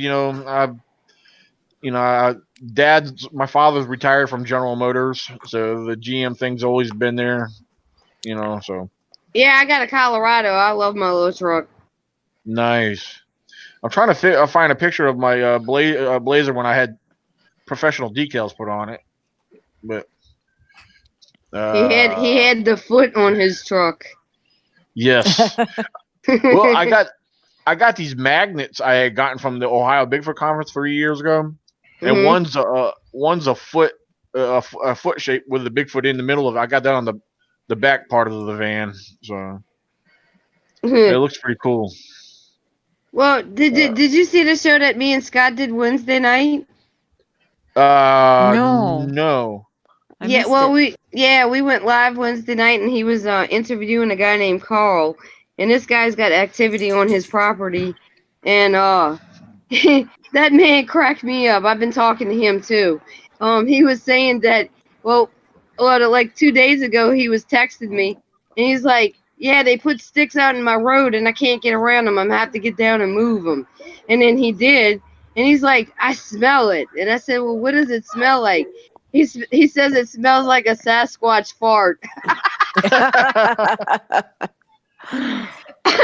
And that's what he said on the live chat. He says it smells like, he's like, I don't know if they get scared and fart or whatever. And I was like, oh man, he had me cracking up laughing. They just got some body odor. Yeah, that's what they said. I don't want to smell that. It's not good. But you smelled it? Yeah, a couple times. That's what I had on the back of my Blazer right there. Oh wow, look at that. Yeah, it had my blog site and my email address on there. Yeah, it had ECBRO, the East Coast Bigfoot Researchers Organization, researching and investigating the truth. So, and I had responses for that. And I've had two small on the two side back window, the ones on the side. I had the same thing put on each side too. So, I don't know if you can see my truck. I got Scott's sticker on the back of my window. Oh. Oh, okay. No. And then for those who see it, I have the Monster X radio sticker on there too. So, check that out. Yeah. Yeah. Monster X, yep. Yeah, I miss my Blazer. It was a nice truck. There was a picture of it right before I bought it, right there at the dealership. So Yeah, Chevy's good. yeah, I was proud of that truck. I have a little Ranger, but it's broken right now. Yeah, here's the guys putting on the decals right there. Oh, okay. Yeah, when I had it done. So yeah, but, yeah, I missed that Blazer. That was a tough truck while it lasted. I had a lot of get up and go on it too. It was only a V. It was only a 6-cylinder, but it was pretty fast. Yeah, So, that's all you need. A 6-cylinder is better than a 4-cylinder. yeah. Don't drive, as I would say, don't drive in Big Dog's neck of the woods with a 4-cylinder because they'll run you over. Oh man. You'll get smushed. Oh, tell me about it. I lived in Houston when I bought my little Ranger, and that was I moved out there in 1996, and I moved back a year, well, not a year, a couple months after Katrina, and Oh, okay. I tell you what, that little truck is a standard, so trying to get going, standards a 4-cylinder is slow, I was Yeah. like, man, I need a 6-cylinder to live out in this place. Choom, choom, choom, choom, choom, choom, choom. That's Texas. Yeah, I'm gonna tell you, if you come down to visit down in New Orleans, make sure you have insurance. And these people cannot drive down here. They run the stop signs and everything else. Oh Lord. They're like that up here in Virginia. I mean, trust me. I mean, That's especially when everywhere. but especially when I'm in my work trucks. If I'm in the small truck, with the small trucks are Dodge Ram 3500. That's got you can stop pretty good quick on that. But when I'm in the international, it's just like a tractor trailer. I mean, people they get in front of you and then they want to slam their brakes. They don't realize those big trucks don't slow down that quick. Exactly. So Exactly. I mean, they're all Oh, air I brake. know. Well, I was in a major So, car wreck about 4 years ago, and a guy pulled out in front of me, and I hit the back end of his car, and I flipped my car 3 times. wow. And Mm-mm. when they called the police and the ambulance came, my car was sitting sideways like this. I was down. Oh my goodness. The driver's side was down to the cement, and the only thing I walked away with was a burn from my hand. I had like first-degree burns on my hand, which I Mm. had surgery on it because it messed my hand up and had a scratch on my neck. That's what I walked away with. But Wow. I was totally blessed. It could have been worse. Yeah. Mm. So that's why I say if you ever come down here, just make sure you got eyes all around your head. All right, the Soul Man at Suicide Prevention said, "I gotta go. My kids are here visiting. I enjoyed it. Have a blessed, safe night." Awesome. Well, thanks for tuning in, and don't forget your T-shirt. How many people you got in the chat room? It's hard. 16. I Oh, saw is there? 16. Okay, because I see there's 14 viewers, but so yeah, 14 viewing, but yeah, I guess that depends if they're in the chat room or actually watching, or I don't know. I guess that counts as the same. So Yeah. We call the people who watch, we call them lurkers. I don't know. lurkers, People are saying that YouTube's numbers are not correct. really? Yeah. Hmm. As far as subscribers, as far as how I guess your analytics and stuff, Yeah. they're not right. They're not. Oh wow. They're messing with the analytics and stuff. So Yeah. Yeah, they need to get their crap together. Oh, of course. Of course. Because there is a lot of people that use YouTube to make their money. Right. Because there's people that got big time thousands of subscribers. The more you make, because I remember Ed Brown told me one time about his YouTube channel. He's got over maybe I think I can't remember how many he's got, between 3,000 and 5,000, somewhere in there. But with the way it works on his, because this is long before I was able to monetize on my YouTube. He would make it. He would average $3,000 a year. If you add everything up, about $3,000 a year is what he makes off of his YouTube channel. So imagine the people that got 10, 20, 30, 40, 50,000. They're bringing in some money. Also, it depends on your content. Well, yeah, that too. What you have, because you could choose what type of advertising and what kind of audience you want to attract with your advertising. So, but I don't know. I must not be doing the right advertising because I ain't making no money. I made money because what it is, it's set up to once you hit at least a minimum of $100, then it would automatically get deposited into your account, or you could withdraw it, whatever. So I don't know. I haven't had no notifications, so it's been several months from the last time I had any money. Well, I'll have to look. I know I got something on there, but so we'll see. how many subscribers you got? It's a little over 2,000. Thing Good. is, YouTube changed the way you read it because it says 2.01K. Yeah, it don't read it the way you used to. You used to have the actual number because last time I saw, I had 2019. So, but it says 2.01K subscribers. Weird. So they must be doing this. Let's fool with the people. Yeah, because I thought it was just my phone. Like I got my work phone. I was like, I looked at my YouTube channel through my work phone. I said it still shows the same way. So yeah, no, they I don't know. changed everything. All those big YouTube stars who have like 3 million subscribers, it's hurting them a lot because it shows that they lose thousands of subscribers, and they only have, some are saying that they really only have like 300,000 subscribers, and one page is showing 1 million and another is showing something else, and it's really, it's a big thing going on right now. Wishy-washy. Yeah. Very. I tell you, technology, man.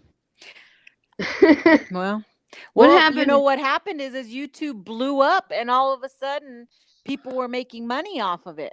Yep. And they had to pay out, because it was a contract that you sign. Yep. So they started changing all the rules. Oh, now you have to have 1,000. Oh, now you have to have this much. You know, somebody has to look at all the ad before you get paid, or you have to have this many clicks. There's all kinds of rules now. Yeah, it's just because like the length of the video, the advertising, they like if they only watch half of it, you only get a certain percentage of that compared to, so like if they watch the whole thing, like some people, I don't know how they have it set up to where their videos, when they upload their videos, it's how most of YouTube videos that are monetized, they start off with the advertising when you start to play it, but then once it gets to the actual content, so many minutes into it or to mid, then it starts another advertising in the middle of theirs. I was like, man, they got, they're really racking in money if they got all this advertising in there and all these ads. So yep. Yeah, but, you could be listening. You could be listening to your music and jamming like this, and all of a sudden a commercial comes on and talks about, tampons or something. Yeah.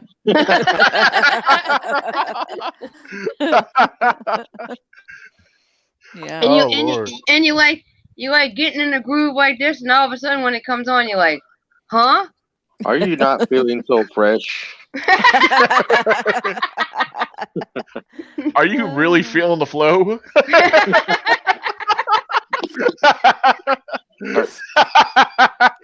Sorry, that was random. Oh God. You could use vinegar and water. Oh, that gets me all the time, because when I drive all day long for my job with the parts and stuff, I jam to my music because I'm tired of listening to the radio because they play the same songs over and over. And I'm sitting there playing the videos on YouTube, and it's like I'm jamming, and all of a sudden, like I said, the freaking commercial comes on. I'm like, oh, come on. Really ridiculous. Yeah. Like, whoa. That's why so many people are going to Patreon and making people start paying for content. Yes, that's what they want you to do. You know? They want you to get aggravated with the commercials, you know? Yeah. And just pay, if you, you know, might as well pay me $1 and come watch my content over here. Commercial free. And commercial free. Right. So I don't know.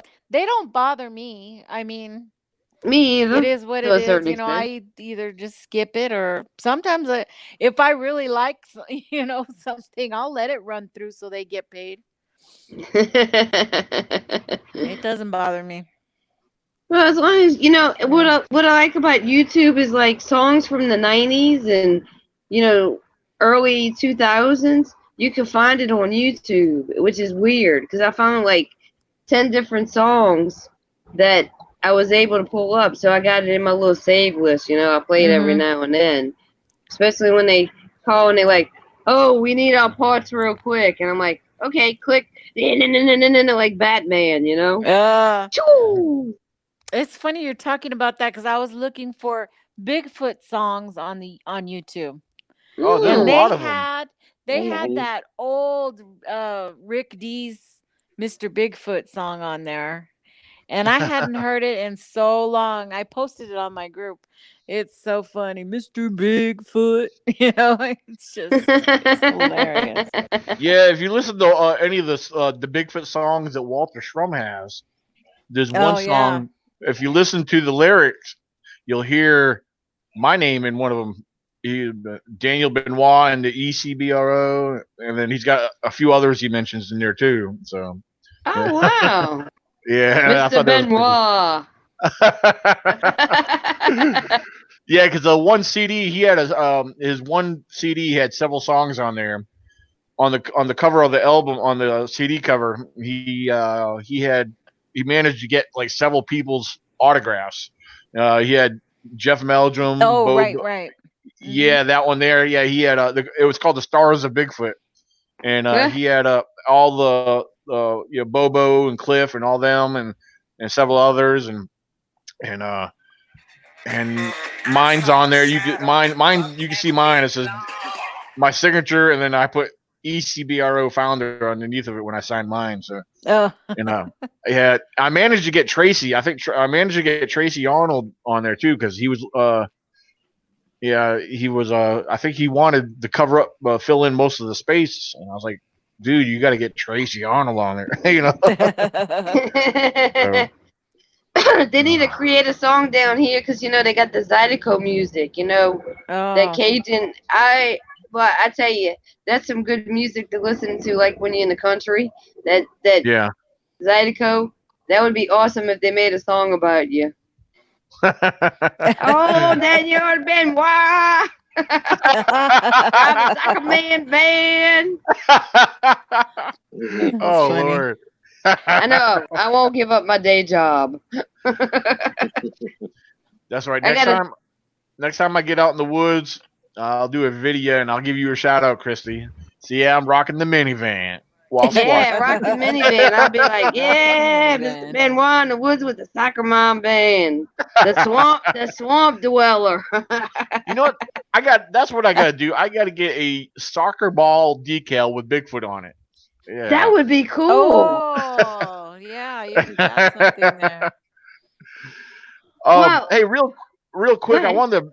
I'm not gonna listen to it, but I was browsing through some of the Bigfoot groups, and there's one group called what's it called? East Coast Cryptozoology. Cryptozoological research group. Anyways, one of the posts in here, it's a YouTube video called Bigfoot Talk. Well, it comes from Michigan, from what I'm reading. Like I said, I'm not going to click on the thing to listen to it. But this is what gets me on these kind of things, too. This is one of the things I come across. People, when they title stuff, you know, sometimes it might be just a title. But clickbait. Yeah, the thing is, when people are posting stuff and saying, hey, this is Bigfoot, what gets me is, how do they know? They didn't see it. They're assuming it's Bigfoot. You know, Mm-hmm. and that's the biggest thing where people are in error is making opinions into facts, and a lot of people kind of go along with it, and and to me that's leading for people that go along with it, that's misleading, very misleading, and really, you know, it's whatever, without having the actual real proof and the solid evidence behind it. They want So to that's why believe it. yeah, I mean that's part of why I've been doing a lot of my I've been posting a lot of random blogs. I mean, as far as kind of getting people, I've been resharing some old ones I've had on my blog site, and I posted a couple new ones in there. Because people like to read those things, and I try to keep them short. I try not to get long and drawn out, and but sometimes I feel like it's easy for me to explain myself when I type or put it in a blog, because like if I'm trying to explain something to you guys, I can really confuse the heck out of you verbally compared to if I was to write it down. And then the thing is, even if I write it down, I always tell people, if you're not sure what I'm saying or the point that I'm trying to make, question me. And it's the same thing with any Bigfoot related claim. If somebody's claiming something is Bigfoot related, we got to stop being so quick to accept it. We got to learn to question it. And there's certain people out there that hate to be questioned, because basically if they speak it, it's it's the truth. They want you, like, you better believe it. One guy who's famous for taking pictures of trees and shadows, I questioned him. I try to question him. I was like, you really believe what you're taking pictures of are Bigfoot? Are you and what gets me is, yeah, he said this is real. And it just eats me up, because the the person I'm questioning, to me, I never met the guy in person, but I feel like he's probably really a nice guy, and that's the vibe I get off of him. But at the same time, his stuff is just, to me, I consider it childish. Really, it's like, how and here's the thing, and this might give away who I'm referring to. And I've heard other people say, "Hey, what are we looking at?" I see other people. I'm not the only one. And he tells people, this is his excuse: you don't have the sight to see Bigfoot. You gotta have the dimension in the something about being in the fourth dimension. I mean, that's what I know, right? Yeah, that's what he tells me. You got to be in the fourth dimension to be able to have the vision of sight or something. Who makes that shit up? I'm seriously, who said, then somebody caught in a lie? Yeah, I mean, he's got himself fooled pretty much, where he's convinced to where he's telling other people. There's another individual that does the same thing. You call him out on his photos and videos. Well, you never seen the Sasquatch. Nikki knows who I'm talking about. Yeah. Well, he'll either ask you, "Have you ever seen the Sasquatch?" And some people have returned to him and say, "Yeah, I've seen 3 of them," or whatever, or the ones that said no. Well, that's why you don't know what you're looking at. Well, apparently, you don't either, because it ain't there. Blob squatches. But you know the weirdest thing is, you can go in the woods and take pictures, and I'm not talking about like pareidolia, because you can see faces like on the wall or in the thing, but I'll have to send you some pictures. I'm gonna have to IM you with some things, but you could see some things have eyes in them. Well, it's funny you say that, and this is kind of funny, because on my drive today, I stopped at a truck stop. I had to use the bathroom, and in the stall, and somebody had outlined. See, keep in mind, on the stall, it's got like a grain image all through it, a pattern, and somebody used a pencil to outline an image. I was like, did they just draw that there? And then I have to look further up to see the grain in the position. I was like, they were outlining what they saw. There is like a face, a weird looking face pattern that's just made up in the image of the grain on the of the wall. And I was like, that's kind of cool. It's how stuff gets made and developed, whatever. So yeah, there's pareidolia everywhere, but a lot of times pareidolia also gets created through pixelation and distortion of videos and photos where Yes. people zoom in too much and they enlarge an image. um I want to mention one person's name, but it's the photo I shared with Nikki and Big Dog earlier of who I know of who that belongs to. And the thing is, they actually had it as saved as their profile picture, and the image clearly looks like it's blurry. But if you look at it enough, you'll see how it looks like. For those who are familiar with what's it like, the Grouchy Kitty image, that's what it reminded me of. But I saw the original photo. The thing had been over 20, 30 feet away, and you could barely, he has an arrow pointing at whatever. You could barely see it over behind the bushes. And he had it zoomed in so much where it created this image, but that's famous with Bigfooters today. That's what a lot of these Bigfooters do. Yep. I just sent you the image of the footprint.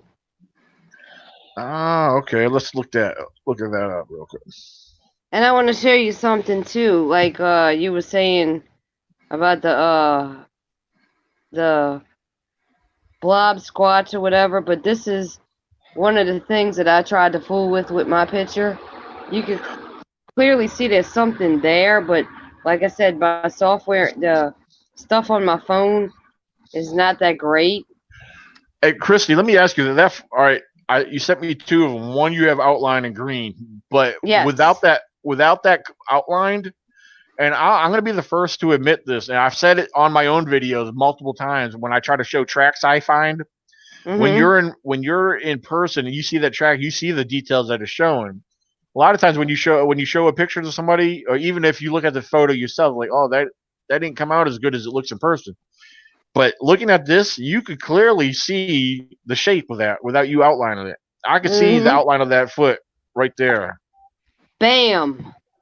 Yeah, that impression shows up pretty good to me. I mean, for a photo, because a lot of times tracks are very weird on photos. But yeah. Now look at the other picture that I sent you. You could clearly see there's something there, but it's like I said, it's discombobulated. These look to no. All right. Now, my honest opinion. Yeah, see, you got the green foliage right there. Yeah. My honest opinion, I have to say that's pareidolia. It looks like it almost does form a face. Well, here's another one that I kind of like mess with a little bit. You could see it a little bit, like his nose. Yeah. You see that? Hold on one second. But that's not the picture that I want to show you. That the real good one. Hold on a second. I think it's this one. All right, hold on. Let me click on that one there. Look at the next one. All right, that dark one, the dark spot there. Oh, okay. Hold on, you got something else here. Yeah, look at the last one.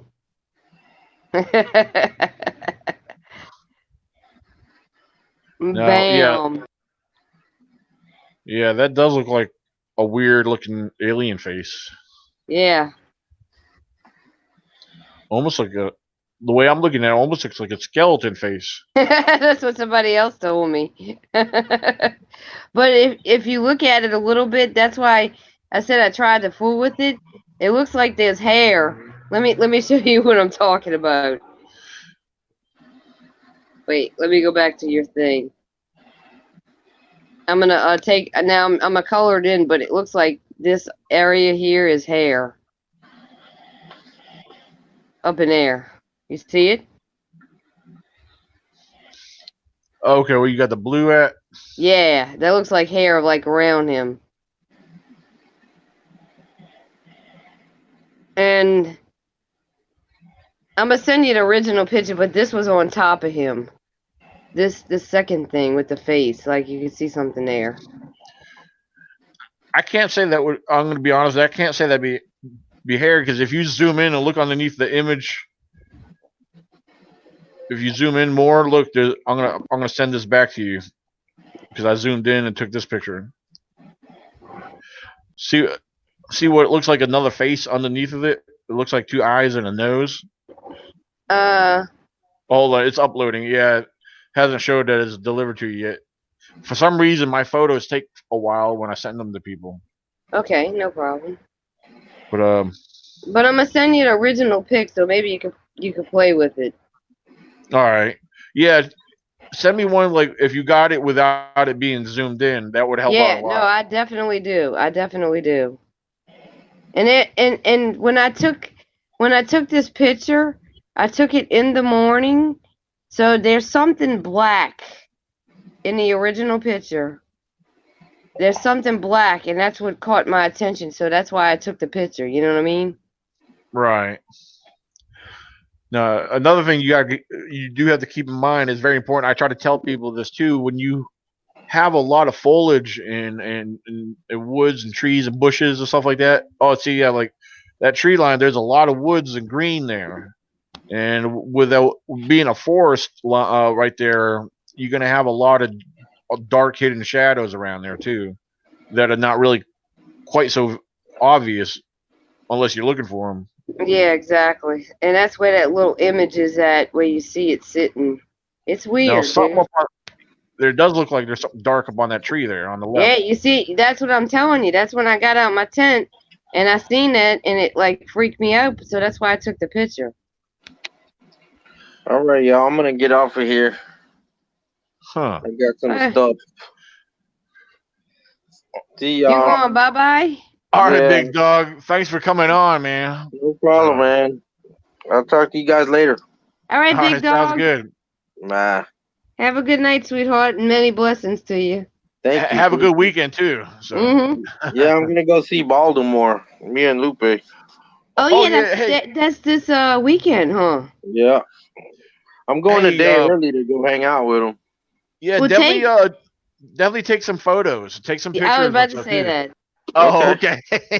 I'll definitely what's good about that too, because if it's if you get a lot of photos, and I really hope you guys have a good turnout there. I really do, because this could be the start of this could be a start of something good for you guys, Baltimore and your group that you guys get together and do this with, because you guys.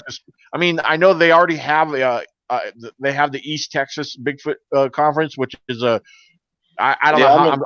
I'm assuming their turnouts are usually pretty good, because I'm involved with those guys too. Oh, okay. Because I know they have some top notch names that show up there. Oh yeah. So, but then they have the one in Jefferson. Yeah, because I know the East Texas Bigfoot Conference is run by the Millers, and I tell you, those are real nice people, because they actually sponsored my first year event. They were sponsors for me, and which was very appreciative. Yeah. So, but all right. Well, I'll take pictures, and I might go live or do something. I don't know. There you go. Yeah, keep us posted. You have a wonderful and good time. Yeah, because thank you. I'm gonna have to contact Baltimore's wife, because I know Baltimore ain't gonna take photos, so he'll be busy interacting and everything. I'm gonna tell his wife, take some photos.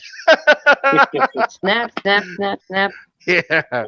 So. I will. All right, guys. I'll talk to y'all later. All right, big dog. Good. Bye. Peace. Yeah, see. Go ahead. I don't know where Nikki went to. Yeah, I see she's muted too. Nikki! She probably went to do. Here she comes. I see. That's got to be a Sasquatch. I see blur. Hey, there she is.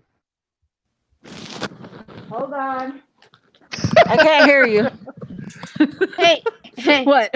He said when you walk by, he goes, "Look, there was a Sasquatch that walked by." It was a blur. Yeah, it was a blur. Well, my dog had to go out, and she wouldn't pee without me standing there. Oh, what kind of dog is it? A Cocker Spaniel. Oh, those are fun. They have high energy. Yeah. Very loyal. Very loyal. She has to be with me everywhere I go. Yeah, they love their companions. Does she get along with the cat? Yeah, they do now. Oh, cool. Because my cat, he was a baby when I brought him into the house, so Oh, it okay. worked out that way. Jack, come here, Jack. Let me see if he'll come up here. Oh, I don't know. He's right there. They're eyeballing my chicken sandwich they want, so go away. My boyfriend has 7 dogs. Oh my goodness. Yeah, I have a hard time walking one dog. Oh, it's a pain. We got the little ankle biter Shih Tzus, and we got a Rottweiler. I love her to death. And his daughter's got a golden lab. He's goofy. Oh, wow. He's got 4 left feet. I had a boyfriend who had a big old Rottweiler who ate one of my diamond rings. Oh, what? My. Yeah, I had his face, and I was going, and before I know it, he grabbed my hand, and it just swiped right off into his mouth, and he ate it. Oh, I would have been following him around. It wasn't an expensive ring. It was just a cheap little chip, little ring. Oh, no. I'm sure it came out eventually. I'm sure it did, but I didn't go searching for it. So. No. What movie that was when the dog ate the ring and the guy was following the dog everywhere with the bag? I think I know what you're talking about, but I can't remember what that was. I can't remember either. Yeah. Oh, I can't remember. I know it's not Meet the Parents because what's his Meet the Fockers. Oh, was that what that was? No, it wasn't that one. Oh. That's when the cat got lost and he went to the pound and disguised the cat's tail with the black on it, and the cat, Mr. Jinx or Mr. Jingles or something. Hey, Christy, on the live chat, there's a YouTube user named Russ16 is asking, Christine, what time was it when you took the photo? It was about 7:30 in the morning. Okay. Huh. It was early because we didn't go to bed. I didn't go to sleep until probably about 2-ish. Because like I said, I was just laying there listening to the stuff that was walking, Like I said, you could hear that whoosh, and it was, everybody was in their tents because you could tell nobody was up, The track photo, was that where you how far was that, near where you were camping at? I'm not good with my yardage. No, it was like further down. It was like down. Oh. It was like going down into, like I said, the swamp. I'll send you a picture. I did a what is that? Where you take the camera and you do like a 360 picture of the area. Oh, like a panorama. Yeah, panorama. Yeah, I did that, and it was like. Let me see. I can give you a good inclination. Hold on 1 second. All right, you see, I'm up on my balcony right here. Wait, let's see. Flip the thing. All right, see, I'm on my balcony, and you can see my truck. You see probably where those lights are on at that house? Yeah, I see that, yeah. That's how far the boat launch, or the pier was. So that's a good, but that's really, from where your tent was into that distance, that to me, that's not far, really. That's really not far, because that just happens to be where you notice those tracks. So that kind of collaborates, that kind of goes along, or that almost supports and backs up that there was a subject walking around that area that left those kind of tracks. Yeah. So that there to me confirms that, And the ground. That's very interesting right there. And the ground was dry where we was at, but going out to the swamp, like I said, they're draining the swamp, and they're actually gonna put at the park. They're actually gonna put electricity, and they're gonna put bathrooms so people can have a good, I guess, experience camping, because that's not the way to go. Like I said, that rugged outdoors stuff is not what it's cracked up to be, especially when they got bugs and the mosquitoes were horrible. Did you say Donald Trump was down there? I heard you say something about draining the swamp. Yeah, they were draining. They were draining the swamp. Yes. Sorry. Sorry, I had to make that joke. It popped in my head. I had to say it. That's funny. Oh Lord. Oh man. Yeah, Well, Kelly, that was a very neat experience. Like I said, it it's always been like in that like having an iconic thing for childhood, because I was gonna eventually make my way up to Falk one of these days. Actually, we drove through Falk when we actually did a monster truck show in Fort Smith, Arkansas, but we just drove by the exit and I took a picture. But I've oh, always okay. wanted to go to the Monster Mart. Yeah, I think they got those going on up here too. I hear it announced on the radios and stuff. So they have them in various locations up here at the different fairgrounds and stuff here. But I went I went to one several years ago, which was pretty cool. I wouldn't mind going again. So they Yeah, do put on a good show. but that was the iconic place, you know what I'm saying? And as soon as I got up there and like I said, meeting the people was just it was just a wonderful experience. I mean, And that's what you have to do is go out and have a good time. And yeah, Yep. that seems to be when people are having more experiences. When they're just having a ball and going out and doing things, family things out around a campsite Yeah. and exactly, stuff exactly. happens. And you see, Lady in the Woods, she always has stuff going on at her place, and she's used to having the experiences, Mhm. and it's nothing new for her. And I think that's what when people who have experiences, especially not the aggressive ones, the ones that Mhm. are Yeah. subtle and Right. doesn't put the shock on you. Well, I think that draws them in too. You know, Mhm. knowing how they feel about a person, like I said, this is what my opinion is about things, and I think I said this before. When you walk into those woods and you're open minded and your heart is open and you have nothing negative in your body and you walk into those woods, they know what your intentions are. Mhm. Yeah. Well, yeah, I've always believed that because it's like a canine, a dog, they can sense if you're a mean person or trouble. It's in their instinct. A lot of animals, I believe, sense that. Oh Then yeah. again, you got animals like deer. They're just on there. They're always cautious. They're not. Some of them bold enough to hang around. Some of them, you know, zip out of there. But it's like back in 2014, which I thought this was kind of odd. Prior to having our encounter, just before the encounter happened, there was a deer on the opposite side of the forest road, and we caught its eye shine. We noticed it wasn't far from us at all. It could have ran and took off.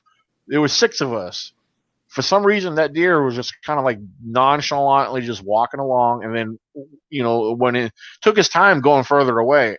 I mean, it was very close to us. That deer was, but so I don't know. It just like made you think, like what the heck, I don't know. But then again, any other time that deer wouldn't have hung around. But I don't know. But Yes. that's one thing I share. I've shared often that there was deer involved with both of my encounters, 2014 and 2015, when I had something. The second encounter wasn't a visual; it was bipedal. The sound of something bipedal and large and heavy walking away from me. But just before having that, there was a deer that I spooked off when I started shining my spotlight.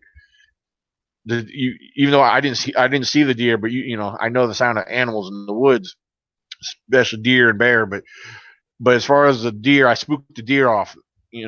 When I hit the spotlight in the area. But when the spotlight panned over to the other side, something walked away from me that was very large. You could hear every step, boom, boom, boom. I mean, it was more of a crunch sound, but whatever step you could hear it step every step. Let me ask you this, and this will tie into it if with your answer's right. Did you have a feeling? Not being honest with you, not. I mean, maybe at the time I wasn't scared or nothing, but when I walked out from my camp out to the forest road, of course it was about 9:30, 10 o'clock at night. I had the spotlight in my hand, but I didn't have it turned on until I got to the middle of the road. Mm-hmm. And thing is, yeah, you got, there's no one else around. There was no one else camping in the area at all. And the thing is, yeah, you get a little on edge when you're walking out into pure darkness, without having a light on, and there's nothing around. Yeah, you had that little slight feeling of on the edge, but it wasn't until I shined that light and I heard that subject walking away. It's when you heard the sound of how heavy it was and it was walking away from me. That's when I started feeling a little nervous. I was like, I literally started walking backwards, back towards my camp with a spotlight shining towards on the wood line, and because I was only about maybe 15, 20 feet from the tree line. So whatever this was just beyond those the tree line, and it was close enough to where I heard those steps, and there was no mistaking those steps I heard were bipedal. If that was a bear, even if it took its time walking away, I wouldn't have heard it as loud and clear as I did, because the bears, they have those more of a flat padded foot. I've heard bear run off real close to me, and bears could easily sneak up on you if they want to, because they're very quiet walking. So it's like the Sasquatch too. Yeah, I believe, even though I didn't see it, I want to believe that it was a squatch, and a very large, heavy one. He was watching you, probably. Yeah, he could have been doing that, but I feel like that deer that I spooked off, I think about that a lot too. I was like, I might have messed up his dinner. I don't know. I mean, but I just look at the two situations from 2014 and 2015 that they both had deer involved with them, and you hear stories and reports where, I seen a Sasquatch. I was carrying a deer, or hunters shoot their deer, and they get to the spot where their deer, they saw their deer drop, and their deer ain't there no more. Is Baldomir here? Baldomar's here. Oh shoot! I'm glad you said something, because I wasn't looking at the screen. I just saw chat. I'm glad you said that. Welcome, Baltimore. Hey, because when I was talking, awesome. When I was talking, till Nikki said something. When I talk, I'm looking up I look away when I'm talking because I'm in fight. I'm like, is he ever gonna let him in? Yeah, he did that to me. I was sitting in the background. He did. He just doesn't. I am so sorry. That's all right. How long were you waiting there, Baltimore? That's not long. Maybe like around 3-4 minutes. Oh, okay. Yeah, so I'm just gonna say come in and say hi and bye. And I was going, well, it's pretty close to 2 hours, pretty close to 2-3 hours.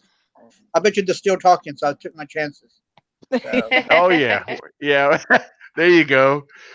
Well, Baltimore, earlier I was promoting different events and stuff that we got coming up. I was talking about there's a North Carolina event happening next weekend.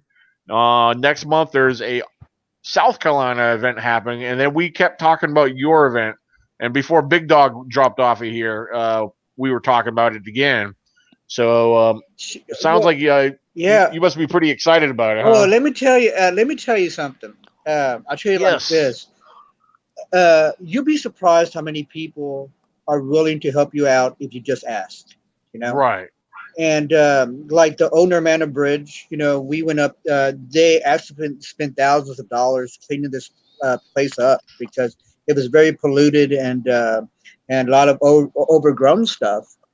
And so Big Dog comes up. He goes, and I asked him if he's going to stay the night in Beeville. He goes, no, I'd rather find a place to go do a tent, to go pitch a tent. I said, perfect. So I said, you know what? Let me make some phone calls and let me see what I can do for you. So I contacted one of the congressmen, one of the people here in office, who actually got the project cleaned up in the Owner Manor Bridge. And so I asked him if we could do maybe camp out or something like that there, because we're going to be doing some Bigfoot research down there, and maybe we could hear something down the creek. We probably might get lucky and use some of this evidence for Sunday's event. Wow. And then he gives me a call back, and I was working, and he comes up and he calls me up and he says, well, you know what? what we're going to do, instead of calling it camping, we're going to call it researching. Because everybody else goes, well, if they let me camp there, why can't they let anybody else camp there? He goes, Right. no, because what they're doing, they're actually doing some research down there. So on the 21st, right before the event, Big Dog and them are going to go down over there, down to the Normanna Bridge, and stay there overnight. So the sheriff department is getting called and making sure that if anybody calls up, say, hey, there's some people down the bridge, and they already know what's going on. So yeah. Well, I Nice. don't want to be. I don't want to be a bearer of exiting, but I gotta go. So thank you for having me on, and y'all have a wonderful, blessed night and a good weekend. You too, Christy. Absolutely. Bye, Christy. Thank you I very have to much. go too. I gotta go too. My kids are Yeah. over there screaming at me and everything. So Okay. I'm like getting distracted. So, but hey, everybody have a good night. We have to do this again. We'll have to Yeah. Oh do this yeah, again. definitely. I got And but regular Wi-Fi out of my house now, so I could do this, anytime. So oh, good. In yeah. Baltimore, you have fun with your Oh, your definitely. See thing. what I'm dying to hear. I mean, it came out in the paper today, and if anybody has any evidence or anything like that, and they made it real clear that if somebody has actually had people have been ridiculed for saying that they actually saw Bigfoot, and they don't want to show their evidence to nobody because they're classified now as a freak or drunk or whatever, but they've been ridiculed or basically bullied that they actually saw Bigfoot. And then Right. so what we're doing now, so we're letting the public know, hey, you know what? It's okay. If you have evidence, if you have a recording, if you have a trail cam, if you have something that to make sure that this animal is real, bring it over here. Let us see what you have, and from there we'll take it. If you want to give it to us and use it for our research, and if you want to get the credit for it, we'll mention your name, whatever. But all we need to do is just find the evidence, and the truth is Yeah. out there, and that's our goal, and that should be everybody's goal. So Absolutely. Mhm. So, all right, ladies, we'll go ahead boot you guys out, kick you guys off. Me and Baltimore. Have a good night, guys. Bye. All right. Thank you No guys. talking about us. No talking about us. We like can't I while we're live. We'll wait till I'll wait till we go end the broadcast, and we'll talk smack Yeah. about you guys. Uh-huh. Okay, bye. bye All right. bye. Bye, guys. yeah, All right. So it's just us, brother. but this event should be pretty interesting. So I'm dying to see what, and it came out in the paper today, and I'm dying to see what. I mean, there's even I talked to a gentleman today, and his grandson's upset because he can't go to the Bigfoot conference Oh. because they're in Dallas because they're actually out of town. But Mm, if kids like this, maybe like 8, 9, 10 years old, 12 years old, or younger or older, whatever, yeah. really get into it. There's no telling how many people are going to show up to this event, and it's Oh, free. absolutely. Yeah. Well, you know what? Besides all the sharing on Facebook and wherever else, that newspaper post is going to help out a lot. Oh, That's definitely. because I mean I'm holding a very it's been a while since I've had one of my local seminars. Because well, actually no, it was just early this year because I had Michael Cook come up and be a part of that. Even though we give lectures, that's basically what we do too. We'll give a presentation and try to gather stories, and which we actually got some last time, which I was impressed. Mm-hmm. And so I'm having I scheduled another one. I got to set up with the conference room at the library, and I'm hoping for the same thing. I did a little bit of sharing. I didn't do a lot with that, but I was actually considering actually putting it into paper myself. Mm-hmm. Because I don't think it would cost that much to put an ad in the paper up here. See, it's better, Daniel. For me here, I do so much stuff here for the community and everything like that. I'm in the part of the historical society, historical commission. the president of the B County Council of Indians. I'm always doing something. I'm always in the woods. I'm always finding different types of animals and stuff like that people write about, and stuff to help out other people try to find different types of species here. I'm always doing something. And then I probably come out in the paper of the different stuff that I do, maybe like 7-8 times a year. And then, but the Bigfoot stuff out here, for me is that, again, like I said earlier, the more exposures that we get out there. Now, what's going to be wild about this is that there's not too many researchers down here in the South Central Texas area. But the only ones that we know of is like Big Dog, Gabriel, Mr. Morley, and just a handful of people that I know. Because there's not too many of them here. And then so now we're getting being in the mercy of now hunters that actually have trail cameras. And I'm just kind of curious because when I would go up there, people would tell me that they actually caught something on a trail cam that was very weird and stuff like that. And I'm going, I mean, I would have loved to see it. Yeah. Oh, I would too. Yeah. I mean, everybody would. I mean, and there's no telling what kind of evidence are out there. And can you imagine if somebody comes over there with a trail cam and actually sees like a little juvenile going up and down, squatting and things like that, and you're like going, "Oh my God!" Yeah. That would be awesome to get that. I had a lady at church. One of the ladies of the family that goes to our church. There's one lady says one of the social workers, one of the lady or somebody she knows, supposedly swears they have one on camera. Wow. And I told her, I said, man, could you please get a hold of her and tell her about me? Because I don't think she wants to share it with nobody. Yeah. And I said, tell her about me. If I don't know how good of a relationship you have with this lady, but tell her she could trust me. I want to see this. If she thinks she's got one or says she's got one, I mean, I want to see it. Yeah. But as far as sightings and different experiences over the this past week and a half, I'll say, I've been getting stories and reports. People are starting to see them this time of year. One guy that lives up on the mountain, and this is only about 20 between 20 and 25 minutes from me where he lives, going up the mountain, and where he's there was some construction going on up the hill behind his house. When they leave, he's been hearing tree knocks. And one night, well, not night, but it was one evening, they were sitting on the back porch, and rocks came flying towards their back deck while they were sitting out. Cool. So, he gave me his address. I know this guy. I met him years ago because he recognized me when I was in a Chinese restaurant. He's like, Daniel? I didn't know who the guy was. He knew me from Facebook. I was like, so he introduced himself. But yeah, he's not really mobile. He had his legs, one of his legs, taken off because one of his because of his health issues. But so yeah, he's not quite mobile. So he's in a wheelchair, and well, he's got a prosthetic, but he's in a wheelchair most of the time. But yeah, he shared this with me. He says, Daniel, he says, I'm not saying it's a Bigfoot, but what else could it be? I said, exactly.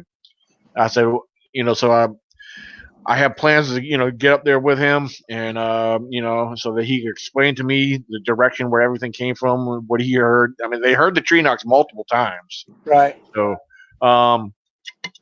now there's other surrounding counties that actually claim to have sightings. So one I actually gave to Tracy because it came from down his way. I asked him, I said, Tracy, I said, how far is this county from you?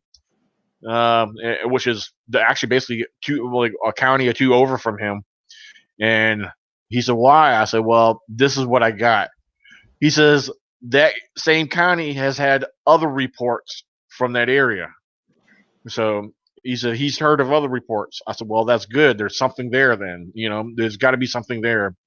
So, but yeah, I've been getting stories. I was contacted earlier today around close to noontime this lady reached out to me. She says, "Hi, I know you don't know me," and there was a long message from her. But she lives in Spotsylvania, Virginia, and the guy that reached out to her was. She said, "Well, we're paranormal." She said, "I deal with paranormal. I don't deal with Bigfoot." She told the guy about me and gave me his contact information. And she said, from where he called from, I said, "Do you know where he's located?" She said, "The number that showed up when he called came from Edinburgh, Virginia, which is about 35, 40 minutes north of me right here." And Wow. I drive up that way. I actually deliver in that town. There's a guy that owns a business. I deliver to his farm, and Wow. where his farm is, right behind the big across from his farm is nothing but a big field, and you got the mountains right there. He's like probably a 200 yards, 200 or 300 yards from the mountain. That's cool. So yeah, so I mean that area is well wooded and everything else. So I have yet to contact him. I got his number too. I want to know what he's been seeing around his area. Yeah. But it's like I told people this time of year, the weather's getting. We've been getting cooler weather. This morning it was in the 50s. This morning when I left for work. So Now, yeah. now, what are you? Now, what are y'all hunting right now? Let's see. What's it? September. Yeah. There's no big game going on. Not till the end of October, beginning of November. Okay, Because because we got dove season. yeah, I And think there's something going on right now because I've seen some hunters come in from somewhere earlier, but today. yeah, because it's real good to know your seasons as well. Yeah. Because right now there's dove season and there's a bunch of activity with Bigfoot and dove season. Because there's sometimes also too that hunters lose doves all the time. Or there's sometimes the doves walk away, and that will be an easy picking for for Bigfoot. So Right.